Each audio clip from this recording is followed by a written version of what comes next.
This, what kind of nib is this? This is kind of a rod.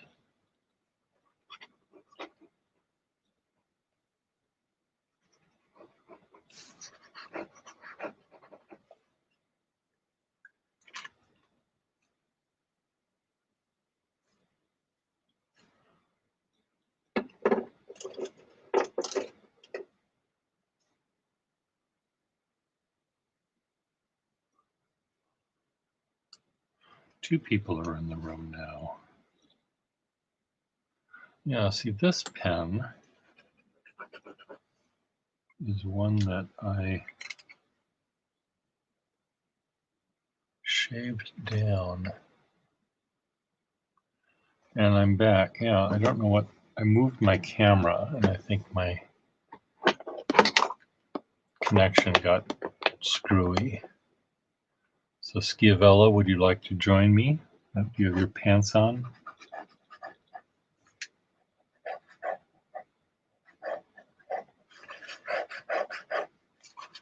This is really a sweet little pen. Someone should like this. Yes. I know this has been filed down a little bit. I know that. I know that you purists out there will be annoyed.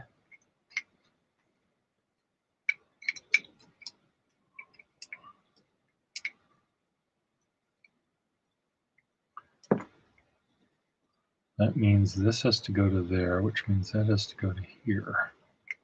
Does it do that? It does do that. Meaning this does make contact with the inner cap. Schiavello, would you like to join me for my morning rant?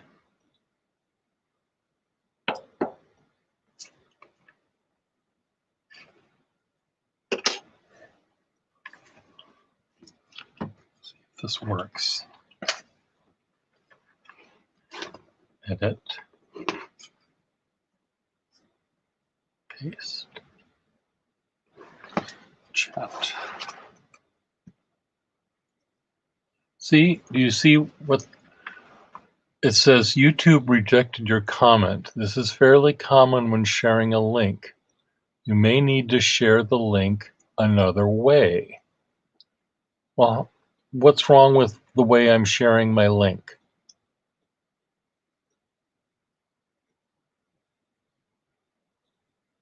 I click invite and I copy and paste, and it's telling me YouTube rejected your comment.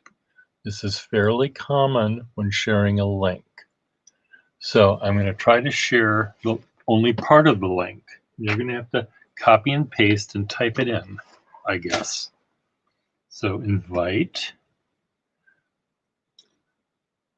So type in scream. No. I don't want to copy the whole thing. What is their issue?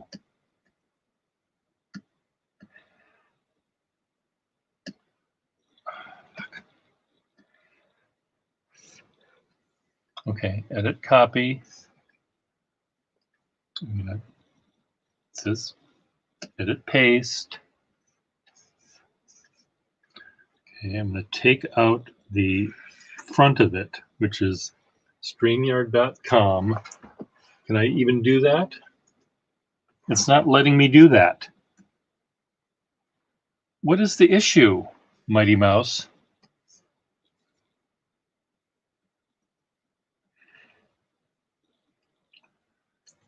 Edit copy. Edit paste. Let's just paste this, see if this works. Okay. That bit of is what you add after you type in https://streamyard.com/ then you type in scriptxf3h. See if that works.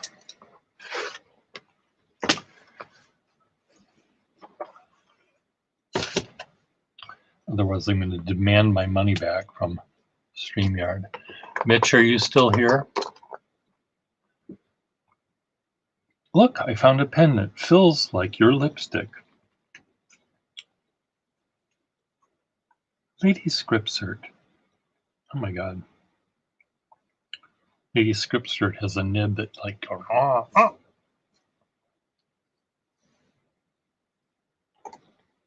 You have the same problem. This nib comes up like this and it does a left turn. But oddly enough, it writes fine. It writes okay. And it feels like her lipstick.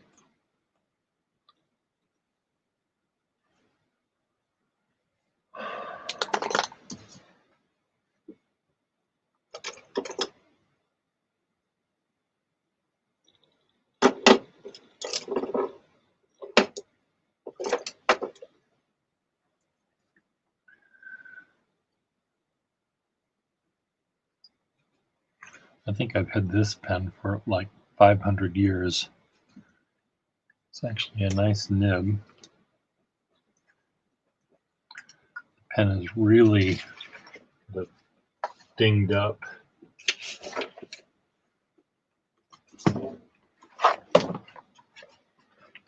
Has some trauma on it. Nice nib though. This is going to make someone happy. Maybe it'll just make me happy. The clip is kind of bent. There's a little tiny crack right there. A tiny crack right there. But tooth mark here or there, but it's really, this is like your Chevy pickup truck that has dents in it. You know, you're a farmer, you're a construction worker, you're a Republican. You have to have a dent in it.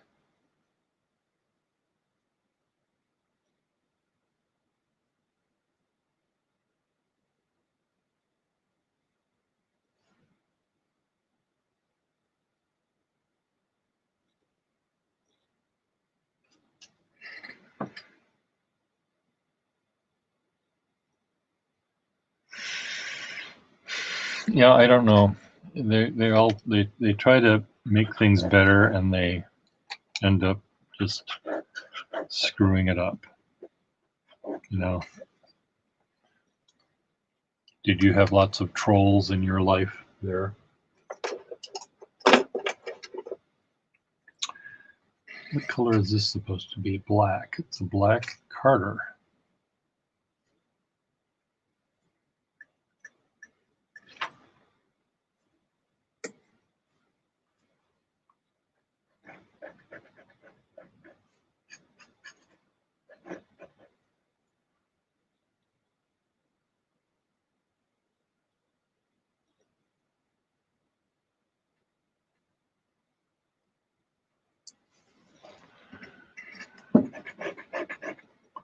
Very masculine nib on this one. This guy's a little prize fighter. This nib.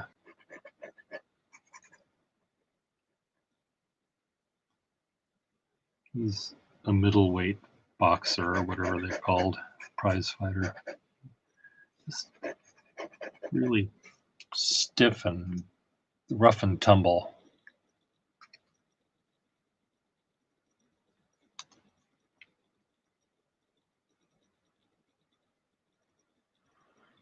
Yeah, we're doomed.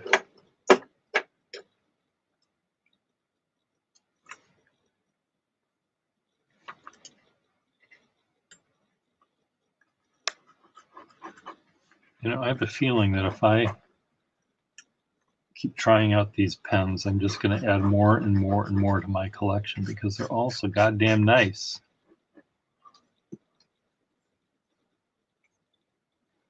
Oh, schiavello. E qui vicino. Schiavello è qui. Dove? Hello, sir.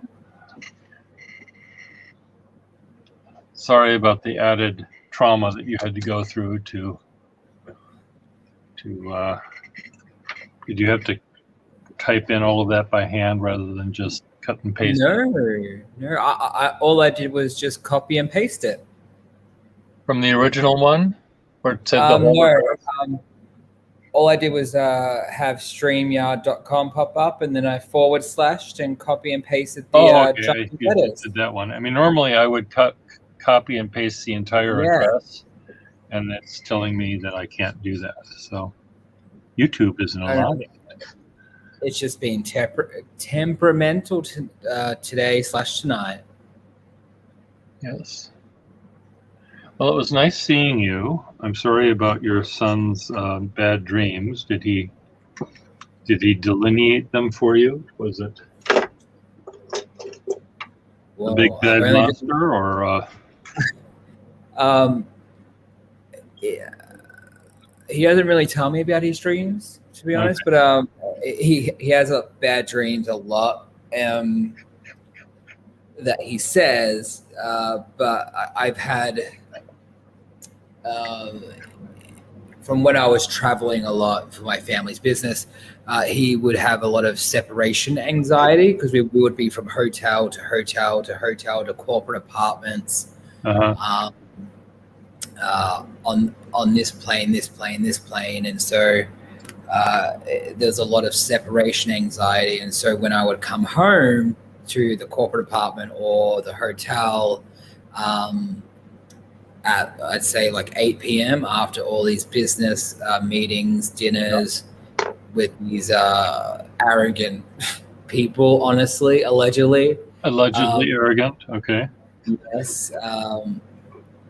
Because they'd be like, well, who are you? Because of my age. And they were in their 50s and thinking that they could talk over me, but they were actually a part of my dad's company, essentially. And so so that's why I'm arrogant. But I would come home to the corporate apartments or hotels, and my son was younger then, and so it'd be a whole day without me, and so he would sleep in bed with me at night. And so it would get, it became a bit of a habit. I see. And so 2019 into 2020, so like October 2019 to about February 2020. Yeah. I kind of phased him out from coming into my bed during the night and sleeping. And I didn't pay, a certain amount of money for your bed for it not to be used. And plus you're a young adult now and you need to sleep in your own bed. And so, I can kind of tell when he has a nightmare, but he used to use that excuse a lot. first of all, I'm sorry to hear that, but I can understand why he is doing that, perhaps. And the next time you go to these big corporate meetings, ask these people what their name is, and then produce a little pink slip out of your pocket, and you just, is this how you spell it? Good. You'll have this on your desk tomorrow. In fact, I'm giving it to you right now, and there's the exit. My name is Schiavello, and Yes. they will rue the day that they wondered, who the hell are you? Who are you? What are you doing in our big boy office? It was like I was playing with the big boys. Yeah, how dare this whippersnapper? Yes, exactly. Well, But they suck. People suck. You know that?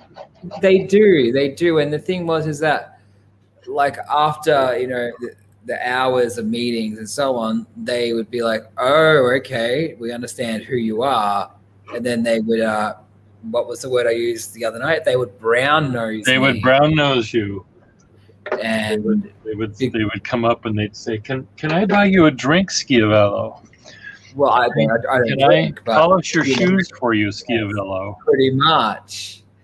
And they would, say anything, and essentially were groveling at my feet, and I'm like, just no, like, you were an asshole then, you're an asshole now, and you're going to be an asshole. You're just a shorter asshole, and less important asshole than you were before, which makes you, in fact, a bigger asshole.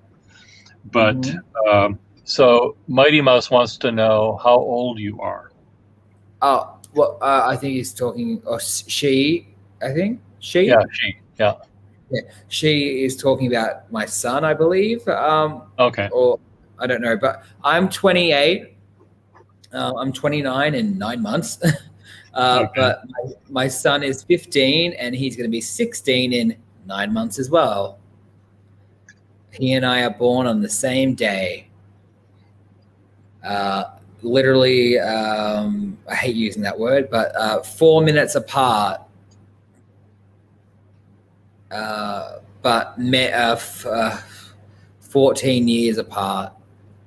Technically, I think it is 14 years and 4 minutes apart. Yes, and so it's very odd. And your body is going to have to be donated to science because you're a wonder.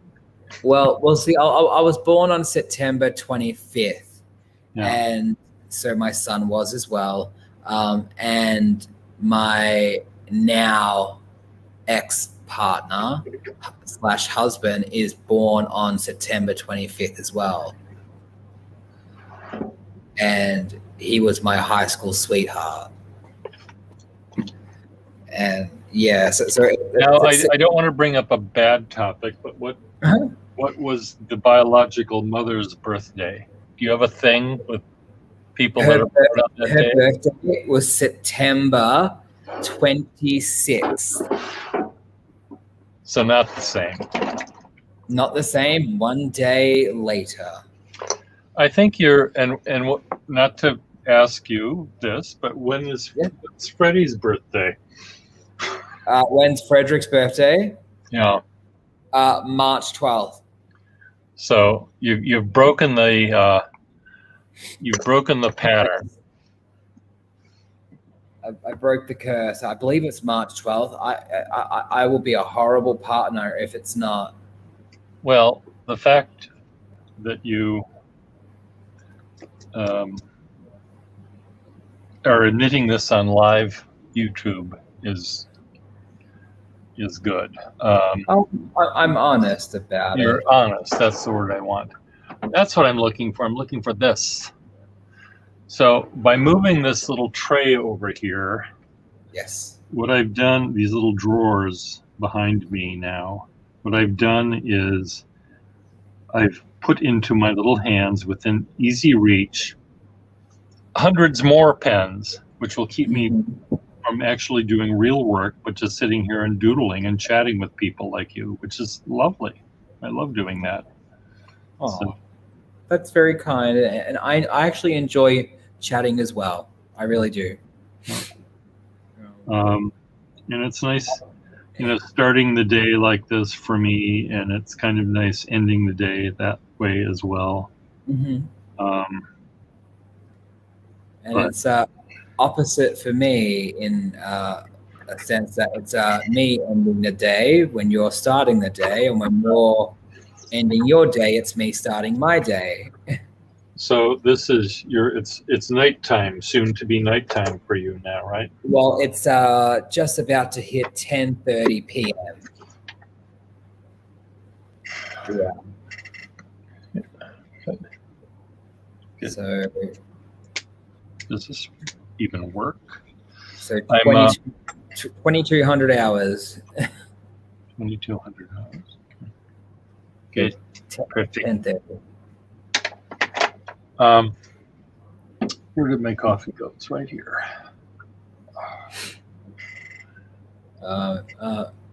Mrs. Mighty Mouse, Miss or Mrs. Mighty Mouse goes, wow, that is a great birthday present. Oh, my son? Yes, it was a great birthday present. For a 13-year-old, it was great. And I was instantly a single parent 2 weeks after. So, and I had to do it all on my own, essentially. Do you have siblings? Me? Yeah. I do. I have an older sibling who is estranged from the family on his own accord. He is. So I was born in '92, and he was born in '89. He was actually born on the 4th of October, so 2 weeks after I was born. And he's estranged by his own volition. He's decided, I'm done with this family. Essentially, because he was very controlling when he got older, and me having a child as well in the same household, he didn't like it. So he was always the favorite in the eyes of my grandmother. And I was the delinquent who, sired a child.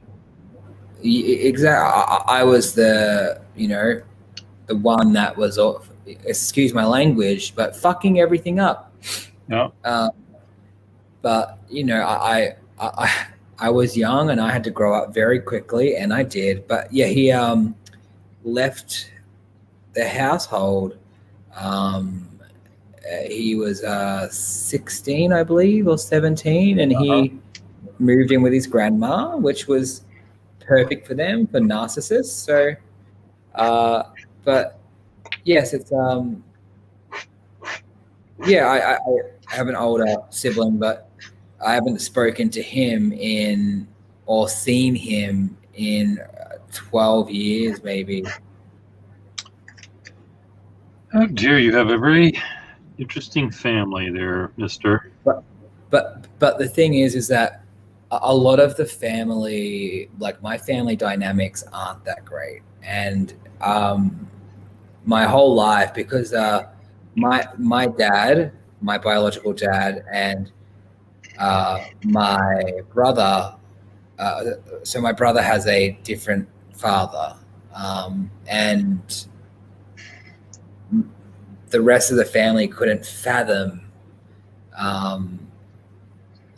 me being from a different father. They wanted, they hated my father, and I think I hate to say this, and this is the internet, that my father, that the rest of my family, as in grandparents, my uncles and aunts, were jealous of my mum's situation due to my father being incredibly successful in his line of work. Mm-hmm. And it kind of pulled, us out of this dark hole of financial destitute. Uh-huh. And then my father passed away when I was 5, and everyone rejoiced it. Yeah. And and so now when anything bad happens with my mother, who I look after, in every single way, down to the last, penny. Yeah. I help my mother. Like when my mother talks to her mother and says something happened in her life, she goes, "What did Parker do?" Oh dear. So it's one of those situations, but that's okay. I mean, it's not okay, but it's okay to me. After so long, I began to be used to it. Mm-hmm. And it was like, oh, that's okay, I guess. I mean, sure, blame it on me. It doesn't affect me. I'm happy living my life. I've got, the man of my dreams. I've got my mother. I've got my child who is incredibly happy and healthy. And that's all I need in life. And then you've got me. And then I've got Pia. You have me the minute you wake up and the minute you go to sleep. There's Pierre Gustafson providing you with the bookends. Exactly. So I've got a Pia living in my basement, apparently, according to Freddie. And we spoke about this. We were discussing where in your large household where we could end up. And and Russell seems to think he's going to get stuck with the crawl space or the attic. It won't be a crawl space, I can guarantee you. Yes. So we can share the basement, Russell. So Russell's going to be in the attic. You're going to be in the basement with the entire basement to yourself and your my gynecology tables. Well, your collection of stuff, and and this is another thing. Affextinol is coming with us. Yes, Affextinol. I was about to say Affextinol is going to be in a wing of the house somewhere. Oh, above ground though. Maybe he's going to be above ground. Affextinol is now joining us, so let me get him on here. He's going to be in the pool house. Oh, the pool house. He'll be a pool boy. We'll be in the pool house. Hello, everybody. Hello there, Affextinol. Good morning. Good morning. I apologize for my sad stories. So okay. It makes all of us seem so much more happy. Look at this, Affextinol. It feels like my lipstick. Where did it go? I have one of those Schaefer Lady Script Certs. Oh yeah, it is a pen channel. Ooh. Well, I know that. This is the ballpoint pen version. I'm just trying to find the pen, the fountain pen. Here it is. It's got my company name on it as well. It's even got a beautiful clip and a rubber stylus. And it's black ink. Very rare. There we go. And it feels like her lipstick. It refills like her lipstick. That is a pretty pen. There's a commercial Schiavello that I found on the interweb from 1959, I think, which was describing this pen. And this pen in 1959, this series, one of the pens cost $35. In 1959, like you could buy a car. Yeah, that was a boatload of money back then, for sure. Yeah, I was just calculating in my head. But it feels like your lipstick. I just wanted to ask a question real quick. Yeah. If Schiavello is having me move into a wing of his house, yes, as a heterosexual man myself, am I allowed to have a gay man be my sugar daddy and still consider myself a hetero? Yes. Okay.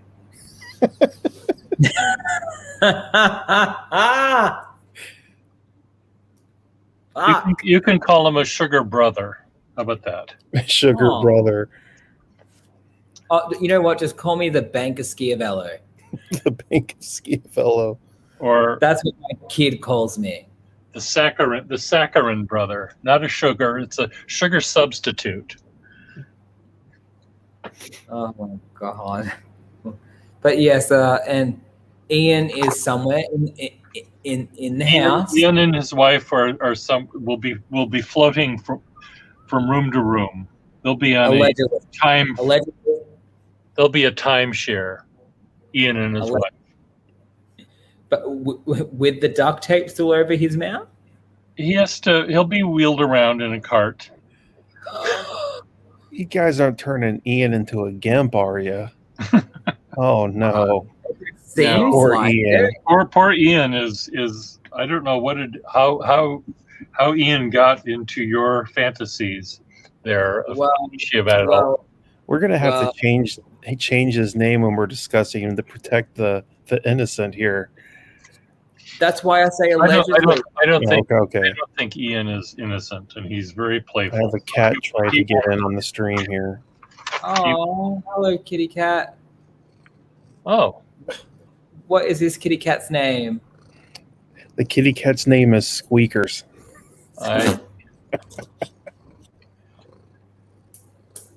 my cat's Hello. name is There's a good reason for that, though, because when we first got her, I guess you could consider her a rescue cat. Oh, She was probably like 2 years old when we got her, and we got her, and she hid under the bed for like 2 weeks straight and would not come out. She was scared to death of everything. And then one day she came out from under the bed and was like, "Hey, what's going on?" Looking around like totally normal.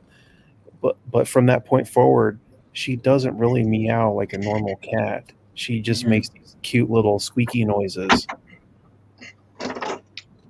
Yeah, she's my buddy. So I hope I don't cause the thing to go away, but I'm going to turn this very slowly. I have moved this drawery thing right next to us, so we can pull these out, and there'll be pens for sale right here. Well, that's much more efficient. That way I don't have to. Watch out, Katie. I'll try to, when I fix the pens, I'll bring them out here, and I know they work, or I'll bring them out here to make sure they work. And then I'll be able to more easily show them without having to continually get up. well, I all I know is that you're not selling those yellow pens.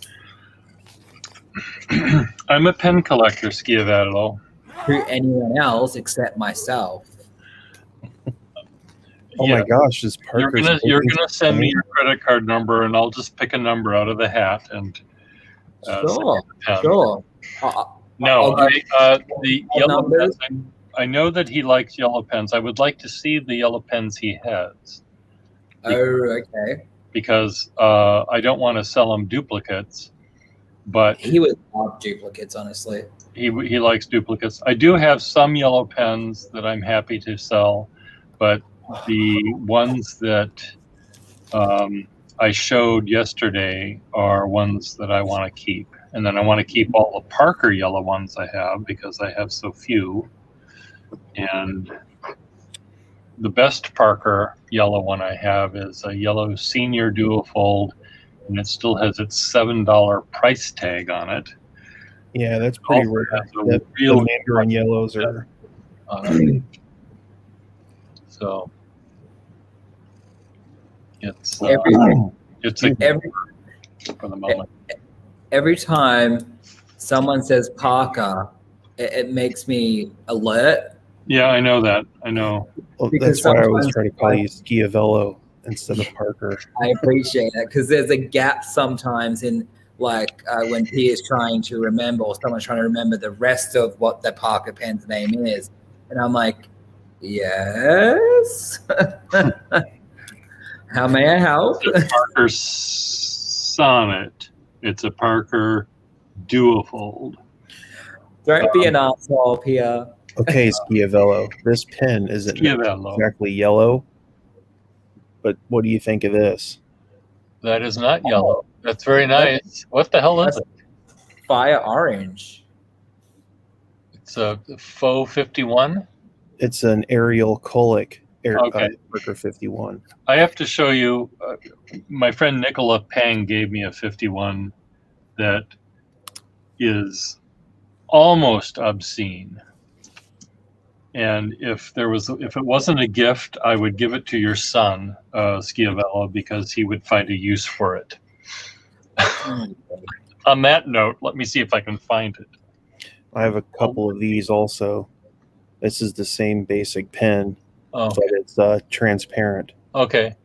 Yeah, I have one of the original ones of those. I mean, a pump fill A real demonstrator. real demonstrator. Yeah.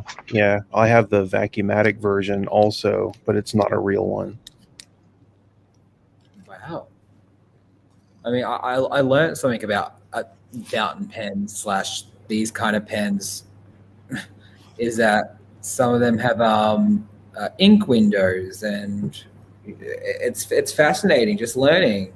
It's like an ink window. Like, what's the point? You know, obviously to see how much ink you've got or what color. Yeah, I have a lot of pens that once you put ink in them, you have really no idea how much is left until it just stops writing. So it's definitely nice to have an ink window for sure, or some way to determine what you have left. Yeah, I mean, like Frederick, who is my partner, I haven't. I know who Frederick is. Well, Or is this for the benefit of those in chat? I get it. I don't know. I think for the benefit of chat, like kind of talk. Right. I don't know. It's hard, but he has over 4,000 pens, and so he likes to show me different pens, and I'm like, oh wow, that's a lovely pen, and then it's another one. And it's like, oh wow, that's a lovely pen, and Right. I don't know what to say, and then. Oh, hold on. I've actually got a question for both of you, actually. What is the difference between a gold nib, a silver nib, or any other nibs like the makeup of a nib, like gold, silver? Like, what's the difference? It's kind of a difficult question to answer. Silver. They make pens out of gold, and they make pens out of a silver colored metal, stainless steel or whatever, steel. And gold is both more flexible, or can be more flexible, and it also does not corrode. Ink corrodes metal. So metal pens are steel. So I don't know about stainless steel. Do they make nibs out of stainless steel? I don't know that. They make silver colored nibs that don't corrode, but they're probably not as flexible. Is that correct? Affects it all? Yeah, it's kind of a complicated question to answer. When I started back into the fountain pen hobby, I've never really explained my whole experience with fountain pens, so maybe this would be a good opportunity to do so. I first encountered fountain pens. Oh, that is cool. That's an Ariel Kolick. This is ribbed for her pleasure. For the pen user's pleasure. And it's this Nicola Pang gave this to me, and our friend Ben Tippings just can't even look at this without wanting to gag, because he thinks it's so awful, and it is pretty awful, but it's funny at the same time. It's not my thing, but I can appreciate it. I just want to show you one other thing here. I've got this ballpoint pen in the 50 or 45. It has a perpetual calendar, and it also has Trooper Gustafson. How appropriate. So it's sort of cute. And I have a feeling this was made not for Trooper Gustafson himself, but for the salesman sample to show what we could do. Yeah. What bells and whistles we can add on to. So anyway, back to your how you got into Yeah. I first encountered fountain pens when I was a kid. My family all my life has been really big into going to flea markets, garage sales, all those sorts of things. Specifically, probably because my grandparents are just really thrifty people. Yeah. So anyways, when I was a kid, I'd be going to these flea markets and everything. And at some point, I happened across a booth that had some vintage fountain pens. And I purchased a couple of them. And back when I was a kid, they were relatively inexpensive. Yeah. And as I recall, I think the nicest fountain pen I had when I was a kid was a Parker 51. Because I never repaired any of the pens, so I had to have bought them in working condition or else I wouldn't have been able to use them. Yeah. So anyways, I took them to school with me and used the fountain pens, in school in lieu of a ballpoint pen. And I've probably mentioned this before, I quickly discovered that writing with a fountain pen was so much easier on my hand than a ballpoint pen. And that's really what made me fall in love with them initially. So years continued. I got out of school, started working. I didn't need to do much writing anymore, so I kind of fell out of the whole fountain pen thing for years and years. And then I got disabled, roughly 2007-ish. And I would say, 3, 4, 5 years ago, I've had a few other random hobbies before.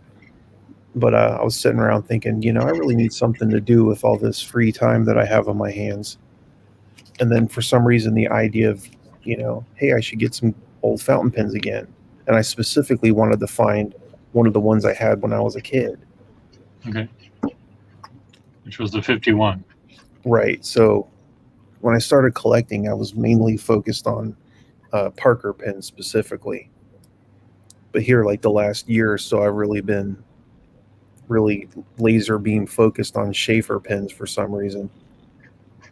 But in a nutshell, that's basically the Cliff Notes version of how I got into fountain pens. I had some exposure to them as a kid. And the thing is too, like before I was doing fountain pens, I was collecting vintage typewriters for a little while. And I started writing daily journals on manual typewriters. Oh dear. And I realized how therapeutic that was.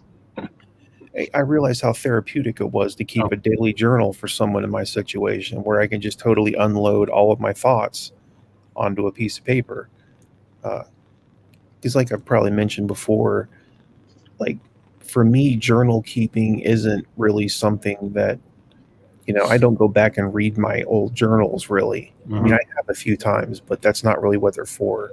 For me, it's just a way to collect and condense my thoughts. Yeah. And it helps me remember things, too, because, I'm not getting any younger.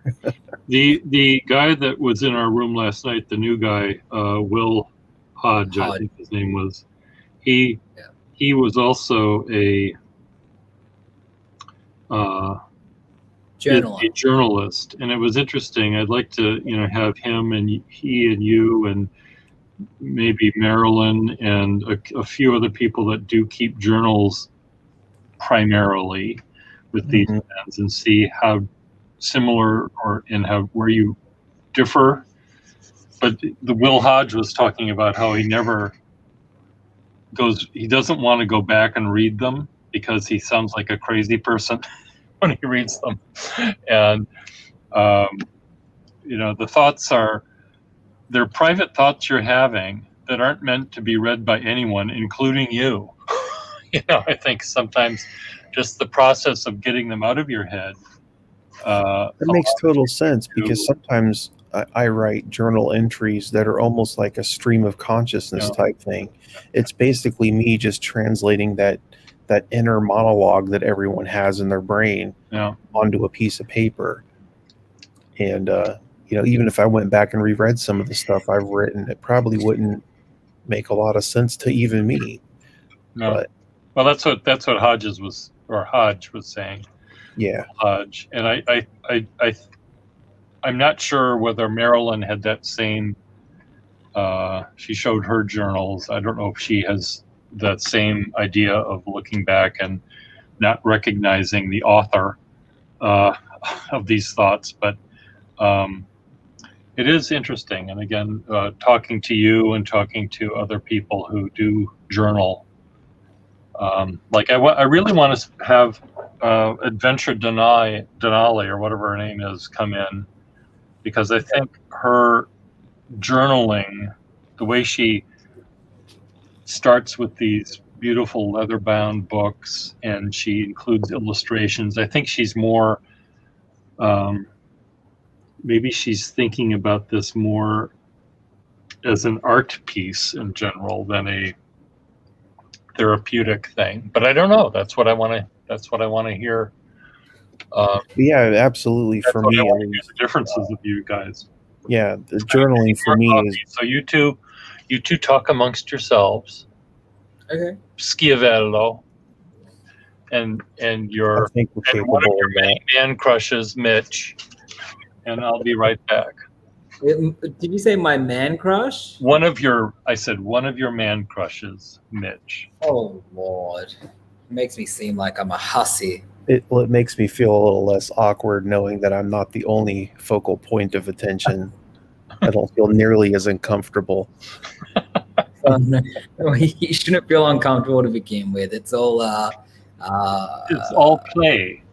It's all in jest. Oh yeah, You know, I'm not going to come in and abduct you allegedly like I did with think Mitch. Not Mitch. Sorry. I'll say that.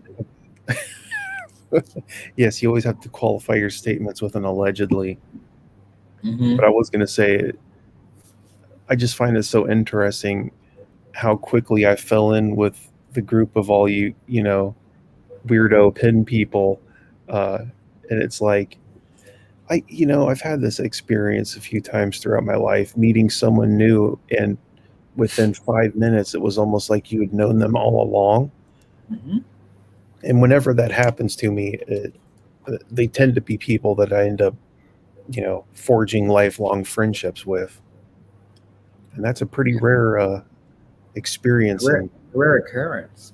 Very rare occurrence, especially in this crazy and chaotic world that we live in these days.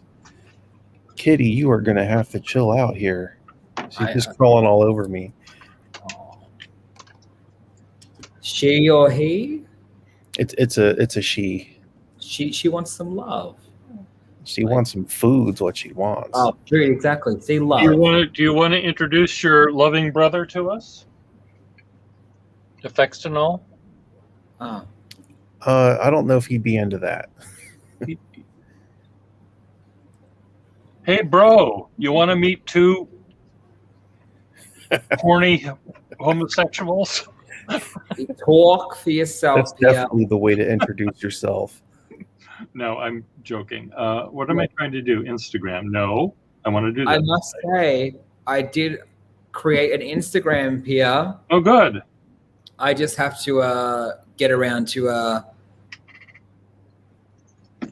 using it now. Well, using it is a good thing. I mean, I post drawings of both types. Yes. I draw suitable for work drawings, and I draw other drawings that are, shall we say, NSFW. It depends on what sort of work you do. Mm-hmm. If your career is like your boyfriend's career was once upon a time, that would be suitable for work. I do drawings that might be considered erotica by some people. Well, I've seen a few of those flash by on your iPad once, Pierre, so I don't have to use my imagination. Yeah. Well, I did get sent some by Pia, allegedly, and it was just the some of like the a time lapse of him drawing. The drawing of them, yeah. Yeah, and it was just incredible just to see how everything came together. It was fascinating. Like this one here, it's just a butt. But and see, yeah, I think I got this one. Yes. And Yeah. it's just like the time lapse. It's just all these different kind of shapes, and it creates. Yeah, sometimes you don't really know what's happening because I don't start in one spot. I sort of start all over and move up and down and back and forth and add light and then add dark. And eventually you see, oh my God, that's a thumb and that's a bass. And here's another one. Oh no! Don't show this one. This one's a bit too much for YouTube. How about this one? I'll hide the dirty bit. Okay. Because my son has been watching these streams, Okay. and he would like to come and say hello. Well, he knows what that dirty bit is. That's where he's put his jewelry that your boyfriend gave him. Okay. Oh no. You can tell that he's massaging that brain that's having another conniption. Well, moving Thanks. on. Moving on. Let me get my coffee. Oh my God. Look, Yes, go get your coffee. how did, And somehow, let me see if I can turn this. Behind me. Look at that. Sunlight is somehow getting into my house. I was going to say that there's There must be You have some. window. distinctly more photons in your living How quarters. than dare normal. photons get anywhere near my house? Side. exactly, it's like let's put a canary down in your Mine- see if it's alive. I don't know. I can relate because I've been accused of living like a vampire before too, because I keep such odd hours. Oh, I don't open my curtains. Yeah, sleep all day, stay up all night, stay up all day, sleep all night. Like no one can ever get a hold of me because they never know when I'm going to be conscious Yes, or when I'm kind of- feeling good or when, any of that. I understand that, and I have to have a little bit of a weird kind of sleeping schedule due to Frederick being in Chicago and I'm in Australia. Right. The time zone differential. It's 16 hours different, and so like the only good times is I think it's 6 p.m. my time, and it's like 9 a.m. his time, I believe, or just. Right.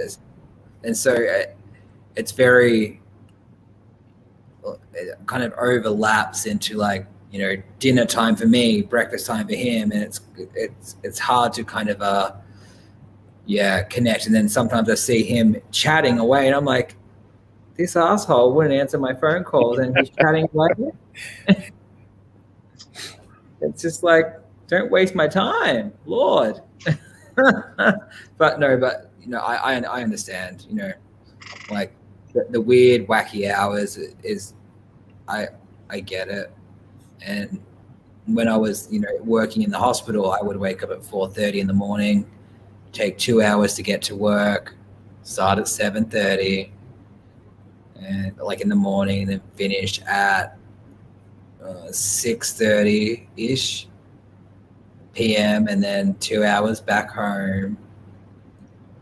Lord. Well, there's like another aspect to this too, is that I don't know if it's my personality or what, but basically for all of my life, like it's never been that I was like an antisocial person. It's just that I'm the kind of person that gets so wrapped up in the things that they're interested in that I will almost withdraw and disconnect from everyone else for periods of time, maybe like a week or 2 weeks. It was to the point where when I would meet new people, I would specifically warn them up front, like, hey, sometimes I kind of fall off the face of the planet for a week or two.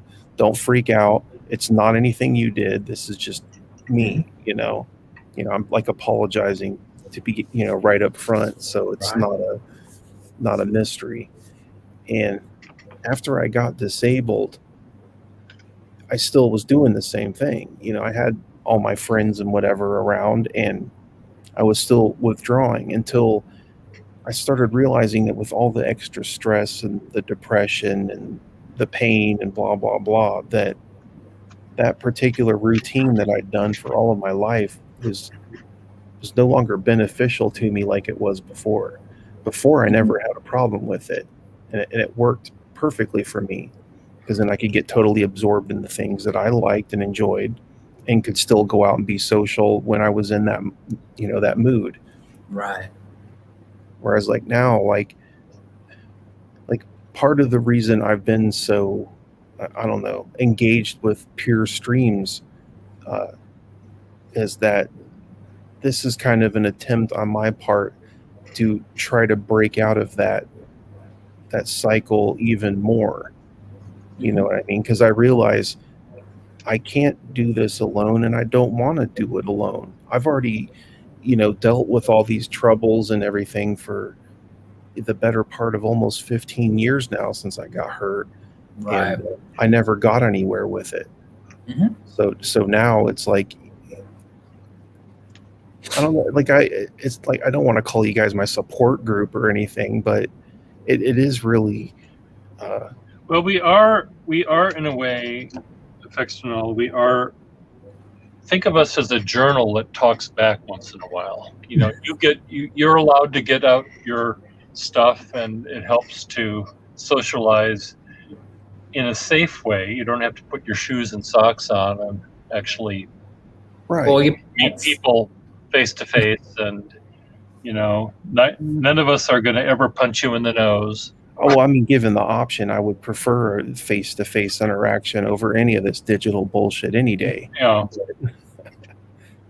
but Like, it's still this is certainly a lot better than, you know, just sitting around moping. watching You know? right? Like I don't know. I hope some of that made some sense, but Yes, it does. 100%. Like I find myself kind of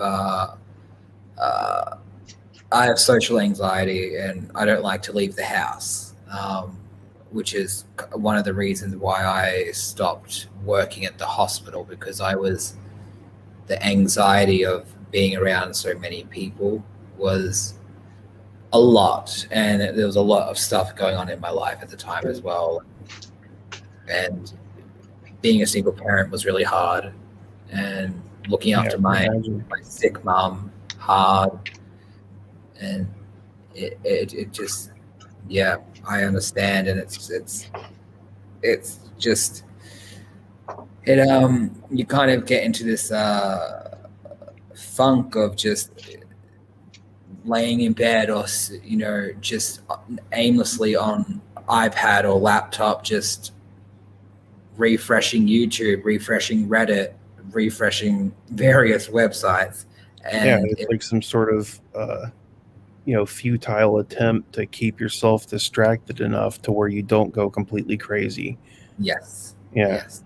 No, I can totally relate with that. Yeah. Yeah. Joshua Schroeder says it makes perfect sense. Yes. And That's the only problem with this. Like, when I get on these streams, you know, obviously I'm watching through the StreamYard part. what I'm doing.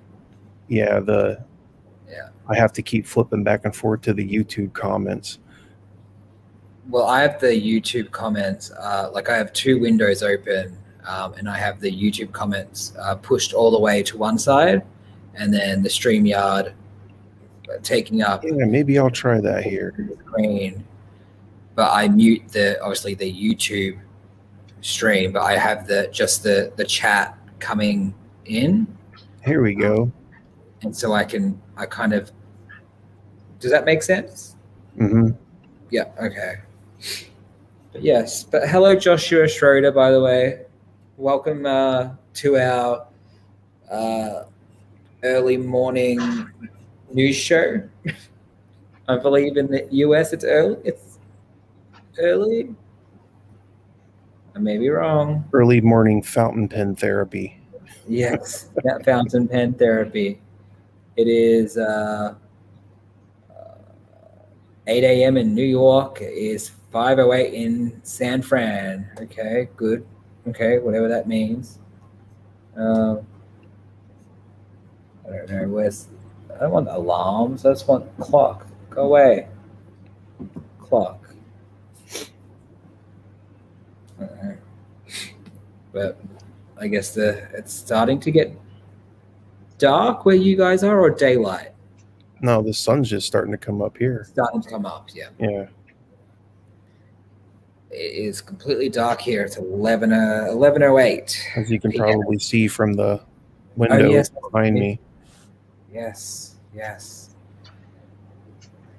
Gosh, light. Sunlight is not my friend. Well, if you could see in front of me, I have a big piece of cardboard I use to cover the window here, because this chair I'm sitting in right now is actually my bed, because I can't sleep in a normal bed because of that. Okay. Yep. So the living room doubles as my bedroom essentially. Right. Okay. Oh, yep. I understand that. It's easier for you to be in I'm assuming it's an electric chair that can help you move up and down. It's just a normal recliner. Oh, and it's much more comfortable. Yeah, where I can kind of lay back a bit, have my legs up. I've got all my blankets and pillows and covers, and I can get all situated in exactly the most comfy position I can possibly be in.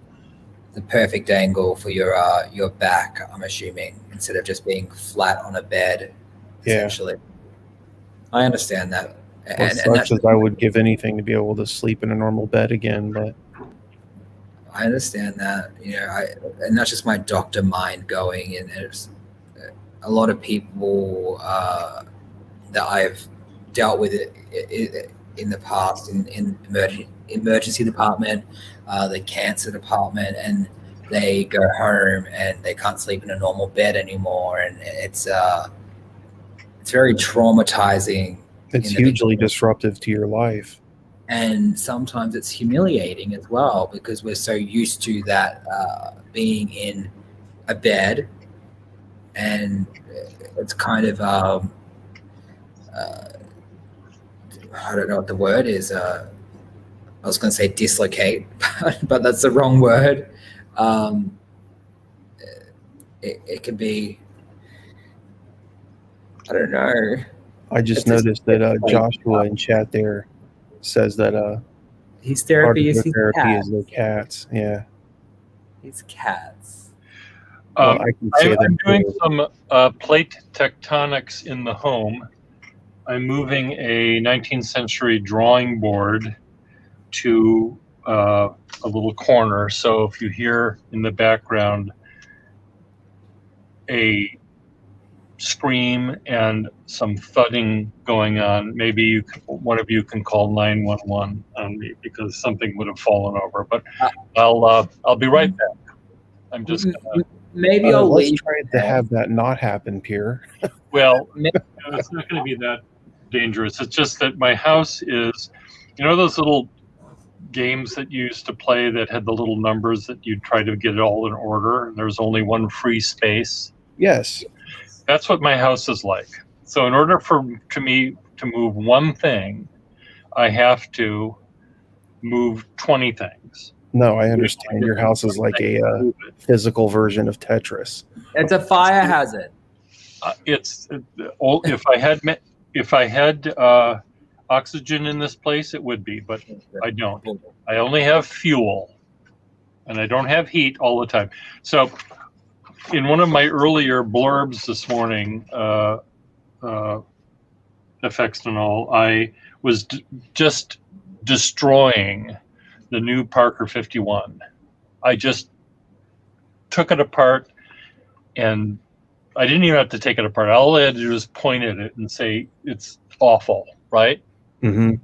Because I likened the adding screws to the cap so it would be airtight, or whatever they said, to flattening a wheel so it doesn't roll down the hill. It's like So anyway, I think of all the pen designs that were ever made, the 51 is the pinnacle of all of the pinnacles. I think I totally agree, because the if you don't like 51 the is 51, you have to appreciate their design. So right. while I'm moving this thing, I would like you to, everyone in the room here, Mighty Mouse and Joshua, I have a Waterman 12 here, maybe. I have a dual fold because of the way they're all put together with the little screws. What pens belong on these pinnacles? So you think about that while you're talking about therapy and stuff, and I'm going to move this thing out of the way. So Pinnacles of pen design. Um, Wow, that's a Private very label. in-depth topic. do you agree with the 51 belongs on one of these pinnacles? I don't know. Oh what yeah, a 51 absolutely. is. Okay. So if you look at the 51 and you say it belongs there because of X, Y, and Z, does this pen that feels like her lipstick, does that belong up there, or does that way down here on one of the little tiny hillocks? The A grassy knoll. down a bit. Grassy knoll hill. That's where the Titanic is. That's in the Okay. ocean. The Titanic is below that. Anyway, so you think about that while I move this thing, and hopefully it will fit. So. Well, that's just funny, because I'm the one that happened to bring that topic up yesterday about what he thought about that new pen. I don't know what a 51 is. It's Well, like I a actually buzz just showed bird. you one. Hold on, I'll try to teach you. Okay. Well, that's what I'm here for. This is Right. kind of what the stream is about. Is that people learning. This is a regular Parker 51, Okay. and it has a slip on and off cap. It has a this is what they refer to as a hooded nib, or the it's very actual good looking. the actual writing portion is very small, like it only protrudes a tiny little bit. And that's in contrast to most fountain pens, where Yes. the actual nib is very much exposed. This has the benefit of, you can take this pen and leave it uncapped on the desk for a considerable amount of time and it won't dry out, because most of it is still covered. So Right. it's really good at keeping the ink still on the nib without drying out. This one is an aerometric, which all that means is it has a little squeezy thing here. So you put that in the ink, squeeze it a few times, it draws the ink up in here, and then away you go. Oh, okay. Wow. So it's inside it's quite complicated, but it's only got like a few parts. Like, these are very, very simple, understated design pens. They're exceedingly reliable. They write very well. And like Piers said, they are one of the classic all-time fountain pens. They're very, very, they made millions and millions of these things. Oh, okay. I've heard a story repeated many times that when these are being made in the late 1940s all the way up until like the 70s or 80s, when they stopped making them, they were so popular that they would just sell the caps alone, and people would take a cap, since they couldn't afford the whole pen, and put it in their pocket so it looked like they owned a Parker 51. Oh, as a I don't status. really know. Yeah, it was a status symbol too, not just a pen that everyone wanted. But yes, this particular pen is called an aerometric Parker 51. There was an earlier version that's called a vacuumatic 51, which is one of these pens. It's the exact same pen. It looks exactly the same, but instead of the whole barrel screwing off, what you have on this one is this little piece comes off, and there's a little button here. So then you dip it in the ink, and then you press this little, And it sucks it up. yeah, there's a little mechanism in here that's like a little pump. Oh, wow. Yeah, this is a vacuumatic. Oh no, I've lost my blind cap. Oops.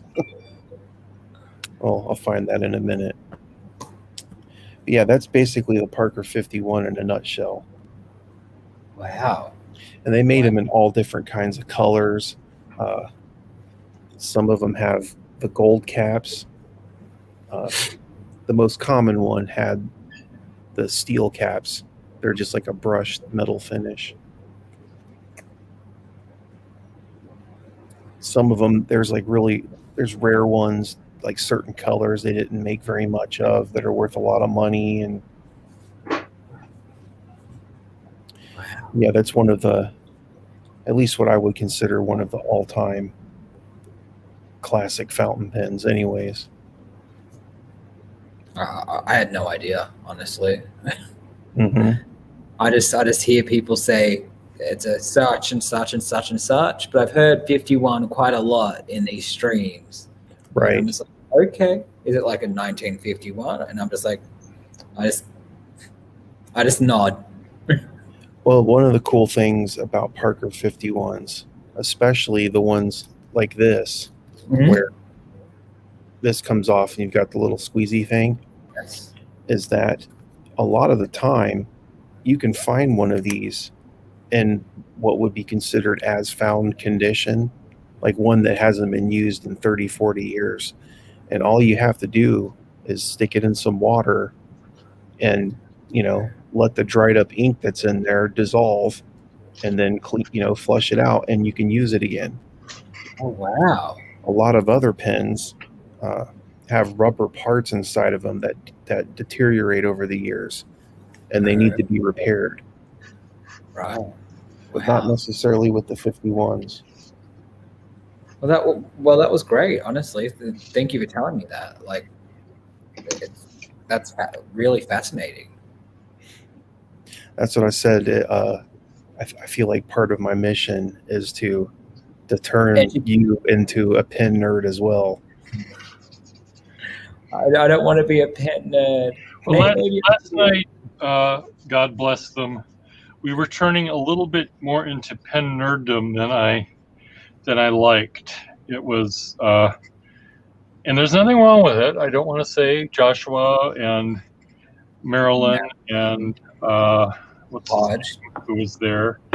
I like when there's a couple of oddballs in the group that keep us anchored to the real world. So Pischiavello, that's sort of what you are. You're an anchor to the real world. How's that for anyway. So sure. Sure. I mean, like I said, I feel like I'm the news anchor for this channel. And back to the weather. Yes, you know when to keep us from going. I just don't get paid. That rabbit hole too much.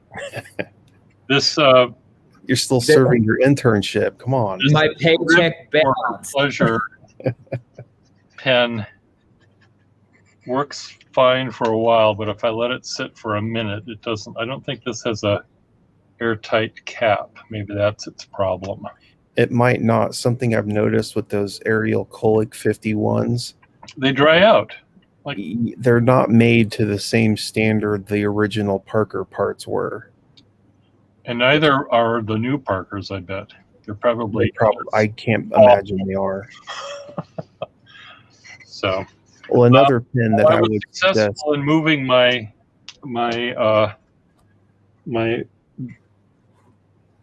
drawing table to a corner where another thing was. So what I've done is freed up a cubic foot of space by doing this. Now, if I can just do that for, what's 100 times 100 times 100? No. What's 30 times 30 times 12? 900 times 12. That's how many cubic feet I have. I just have to chip away at soon I'll have oxygen enough in my place to start a fire. That's exactly what we're looking for. But I'll be able to walk from one spot to another. Well, that would be an improvement, yes. in the perfect world, if I wanted to get anything in my house, I should be able to walk over to where it is, either open a drawer or open a cabinet, and there it will be. I shouldn't have to move 3 cast iron gynecology tables to get to the thing I want.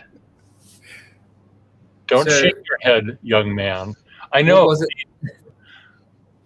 you have 7,000 square feet of space to put your 7.5. 7,500 square feet of space Ian's in the other 500 square foot, to put your stuff. allegedly. Allegedly put your stuff. And your stuff, I think I have more crammed into my 1,000 square feet of space than you have in your 7,500 square feet. Thank you, Mighty Mouse. So I now have 10,799 cubic feet to go. Till For I'll some be. reason in my head, I got 27,000. Well, let me just state this as a fact for the record. I've never been officially diagnosed with this, but despite the fact that most people would consider me at least above average intelligence for whatever it's worth, Yeah.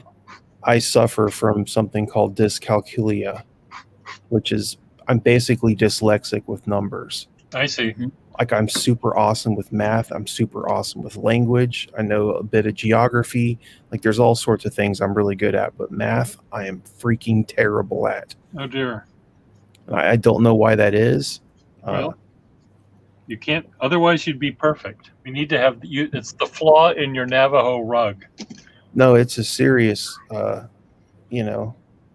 a serious thing that I've struggled with all my life. I'm the same. Like I malfunction when Pierre was talking about numbers. I'm like, I can't even. I don't Person. I don't count on my fingers anymore like I did when I was a kid. But what I do is I do it mentally. Mhm. You still Honestly. count, you imagine your fingers and counting them. Right. Okay. Which is ironic because like I used to win spelling bees and stuff when I was a kid because I'm super good at visualizing things. Yeah. Like in my head, I can visualize all the parts that go into this fountain pen in an exploded diagram fashion. Yeah. Yeah. When it comes to numbers, if I look at the license plate of a car and there's like a couple similar numbers in a row, just looking at them, they just get jumbled up in my mind and I can't even tell you by glancing at it how many numbers are in that string. Okay. It's a really bizarre thing. Well, I what guess if I you can get explain that to diagnosed people with it? too. Because maybe Effextinol can cure that. Well, that's Get It's something the keep your- R&D keep your department, number straight. is Accountants. certainly working on. It's in research and development. Leave us alone, Pierre. Okay. Well, can't balance your checkbook. It's not because you don't have money. It's because you have Mitchography, Mitchelagia, Like I said, it's in research and development, and because of Corona, we've had to lay off a couple of our people. Okay, as long as that couple of people don't actually have a number associated with it, you can lay off a few or a couple.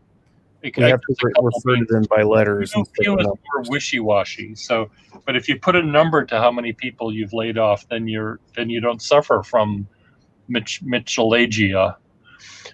I can handle strings of numbers up like 3 to 4 numbers, and like addition, subtraction, that's no big deal. But beyond that, it starts getting worse and worse. You have to live in that country that numbers things one too many. They can count to 2, and anything over 2 is just many. Is that Australia? It might be Aborigine. It might be Aboriginals. It's just it's a thing. You don't need more than 2. Maybe it was from a bigamistic but non-mono poly, whatever it is, when you can have many wives. You can have 2 wives only. Polygamist. Well, yeah, But you polygamist. can't be polygamy. You can't be, or maybe it was a polygamy society where over 2, allegedly some number over 2 was too difficult to deal with the alimony and the upkeep. So Mighty Mouse says they're the complete opposite. Mighty Mouse says that they know pi to 50 digits. I see. Good for you. Sorry, I didn't mean to be so aggressive, but I have no idea what pi is. There's a woman that I follow on Is that YouTube, like whose name is Pi Hart. 2? Is that pi? Pi is 3.1 3.1415. I don't know. 3.14159. 159. Yeah. Anyway, this woman, Vi Hart, does these really great mathematical, has mathematical discussions on her YouTube channel, and she's very funny.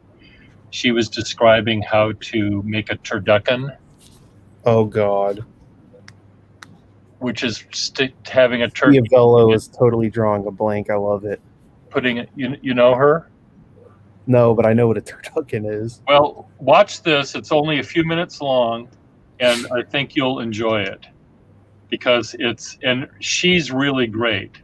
Vi Hart is her name. Turducken. Turd.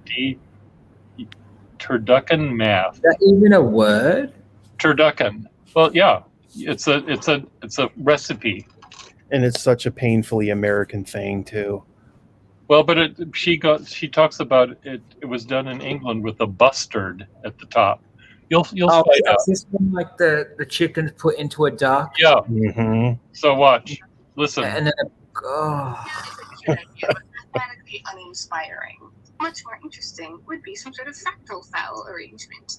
Say the turkey were stuffed with 2 ducks, and say each duck were stuffed with 2 hens. You get a turducken or turducken. this bitch needs to be slapped. Be stuffed with 2 quails or whatever, and by the time you get down to sparrows, you have a whole flock of them in there. That sounds fun. Let's do it. But being an extremely practical person who realizes Enjoy your uncooked fucking hen. I am using 8 unborn quails, 8 of them inside 4 hens, inside 2 ducks, inside 1 turkey. This structure is much more interesting because birds belong in trees, binary trees, that is. Obviously, this is superior to the old linear bird stuffing paradigm, and while you're deboning 7 birds, you'll have lots of time to consider the question of binary bird stuffing nomenclature. How do you traverse this tree of syllables? Unless you can say lots of words at once, like turducken, you'll have to say the syllables in a linear order. You could go layer by layer, biggest birds first, like turducken, or you could go down through the layers, like turducken, For This is Chiavello more is complicated to say, but I like the way the structure of it suggests the structure of This it. bitch. They had made 2 of these and put them in a goose. In the first scheme, the new bird names get inserted into the name to get goo tur duck duck duck duck. Hey, Cash. Oh, Kesh is here. Okay. You start with goose and then just repeat the old word twice to get goo tur duck and ale, duck and ale, tur duck and ale, duck and ale. So it's nice that part of it stays the same. Of course, those aren't the only possible naming schemes. Maybe you go from left to right on the tree. So this would be quailing, quail, duck, quailing, quail, keep quailing, quail, duck, quailing, quail. This strikes me as being completely pointless in an academic way. That is stuffed with a turkey, stuffed with a goose, stuffed with a pheasant, chicken, duck, guinea fowl, teal, woodcock, partridge, plover, lapwing, quail, thrush, lark, bunting, and warbler to get a busty, goosentin, duckney, teal cockroacher, wing-nail, arctuber.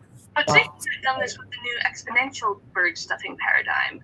I mean, you'd need over 100,000 birds to do it, but the world has a lot of birds in it, and if you can consistently say 4 syllables a second, you could say the name of it in only like 9 hours. It might seem like a lot, but it's really not compared to if you use say, just twice as many kinds of birds. Then you'd need over 8.5 billion individual birds, and if you started naming it as soon as you learn to talk and take breaks to sleep at night, you'd still probably die before you finish. So I can't say I recommend it, but hey. It's almost over.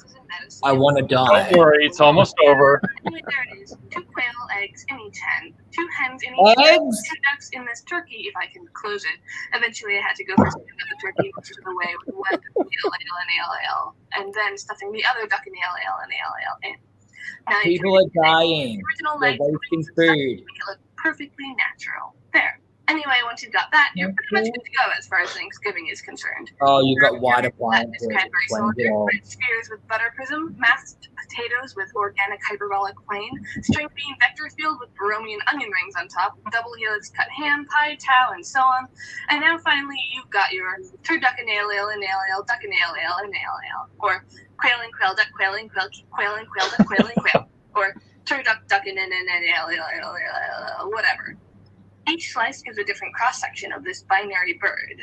Here you can see a quail egg wrapped in the light meat of the hen, wrapped in the darker meat of the duck, wrapped in the light meat of the turkey.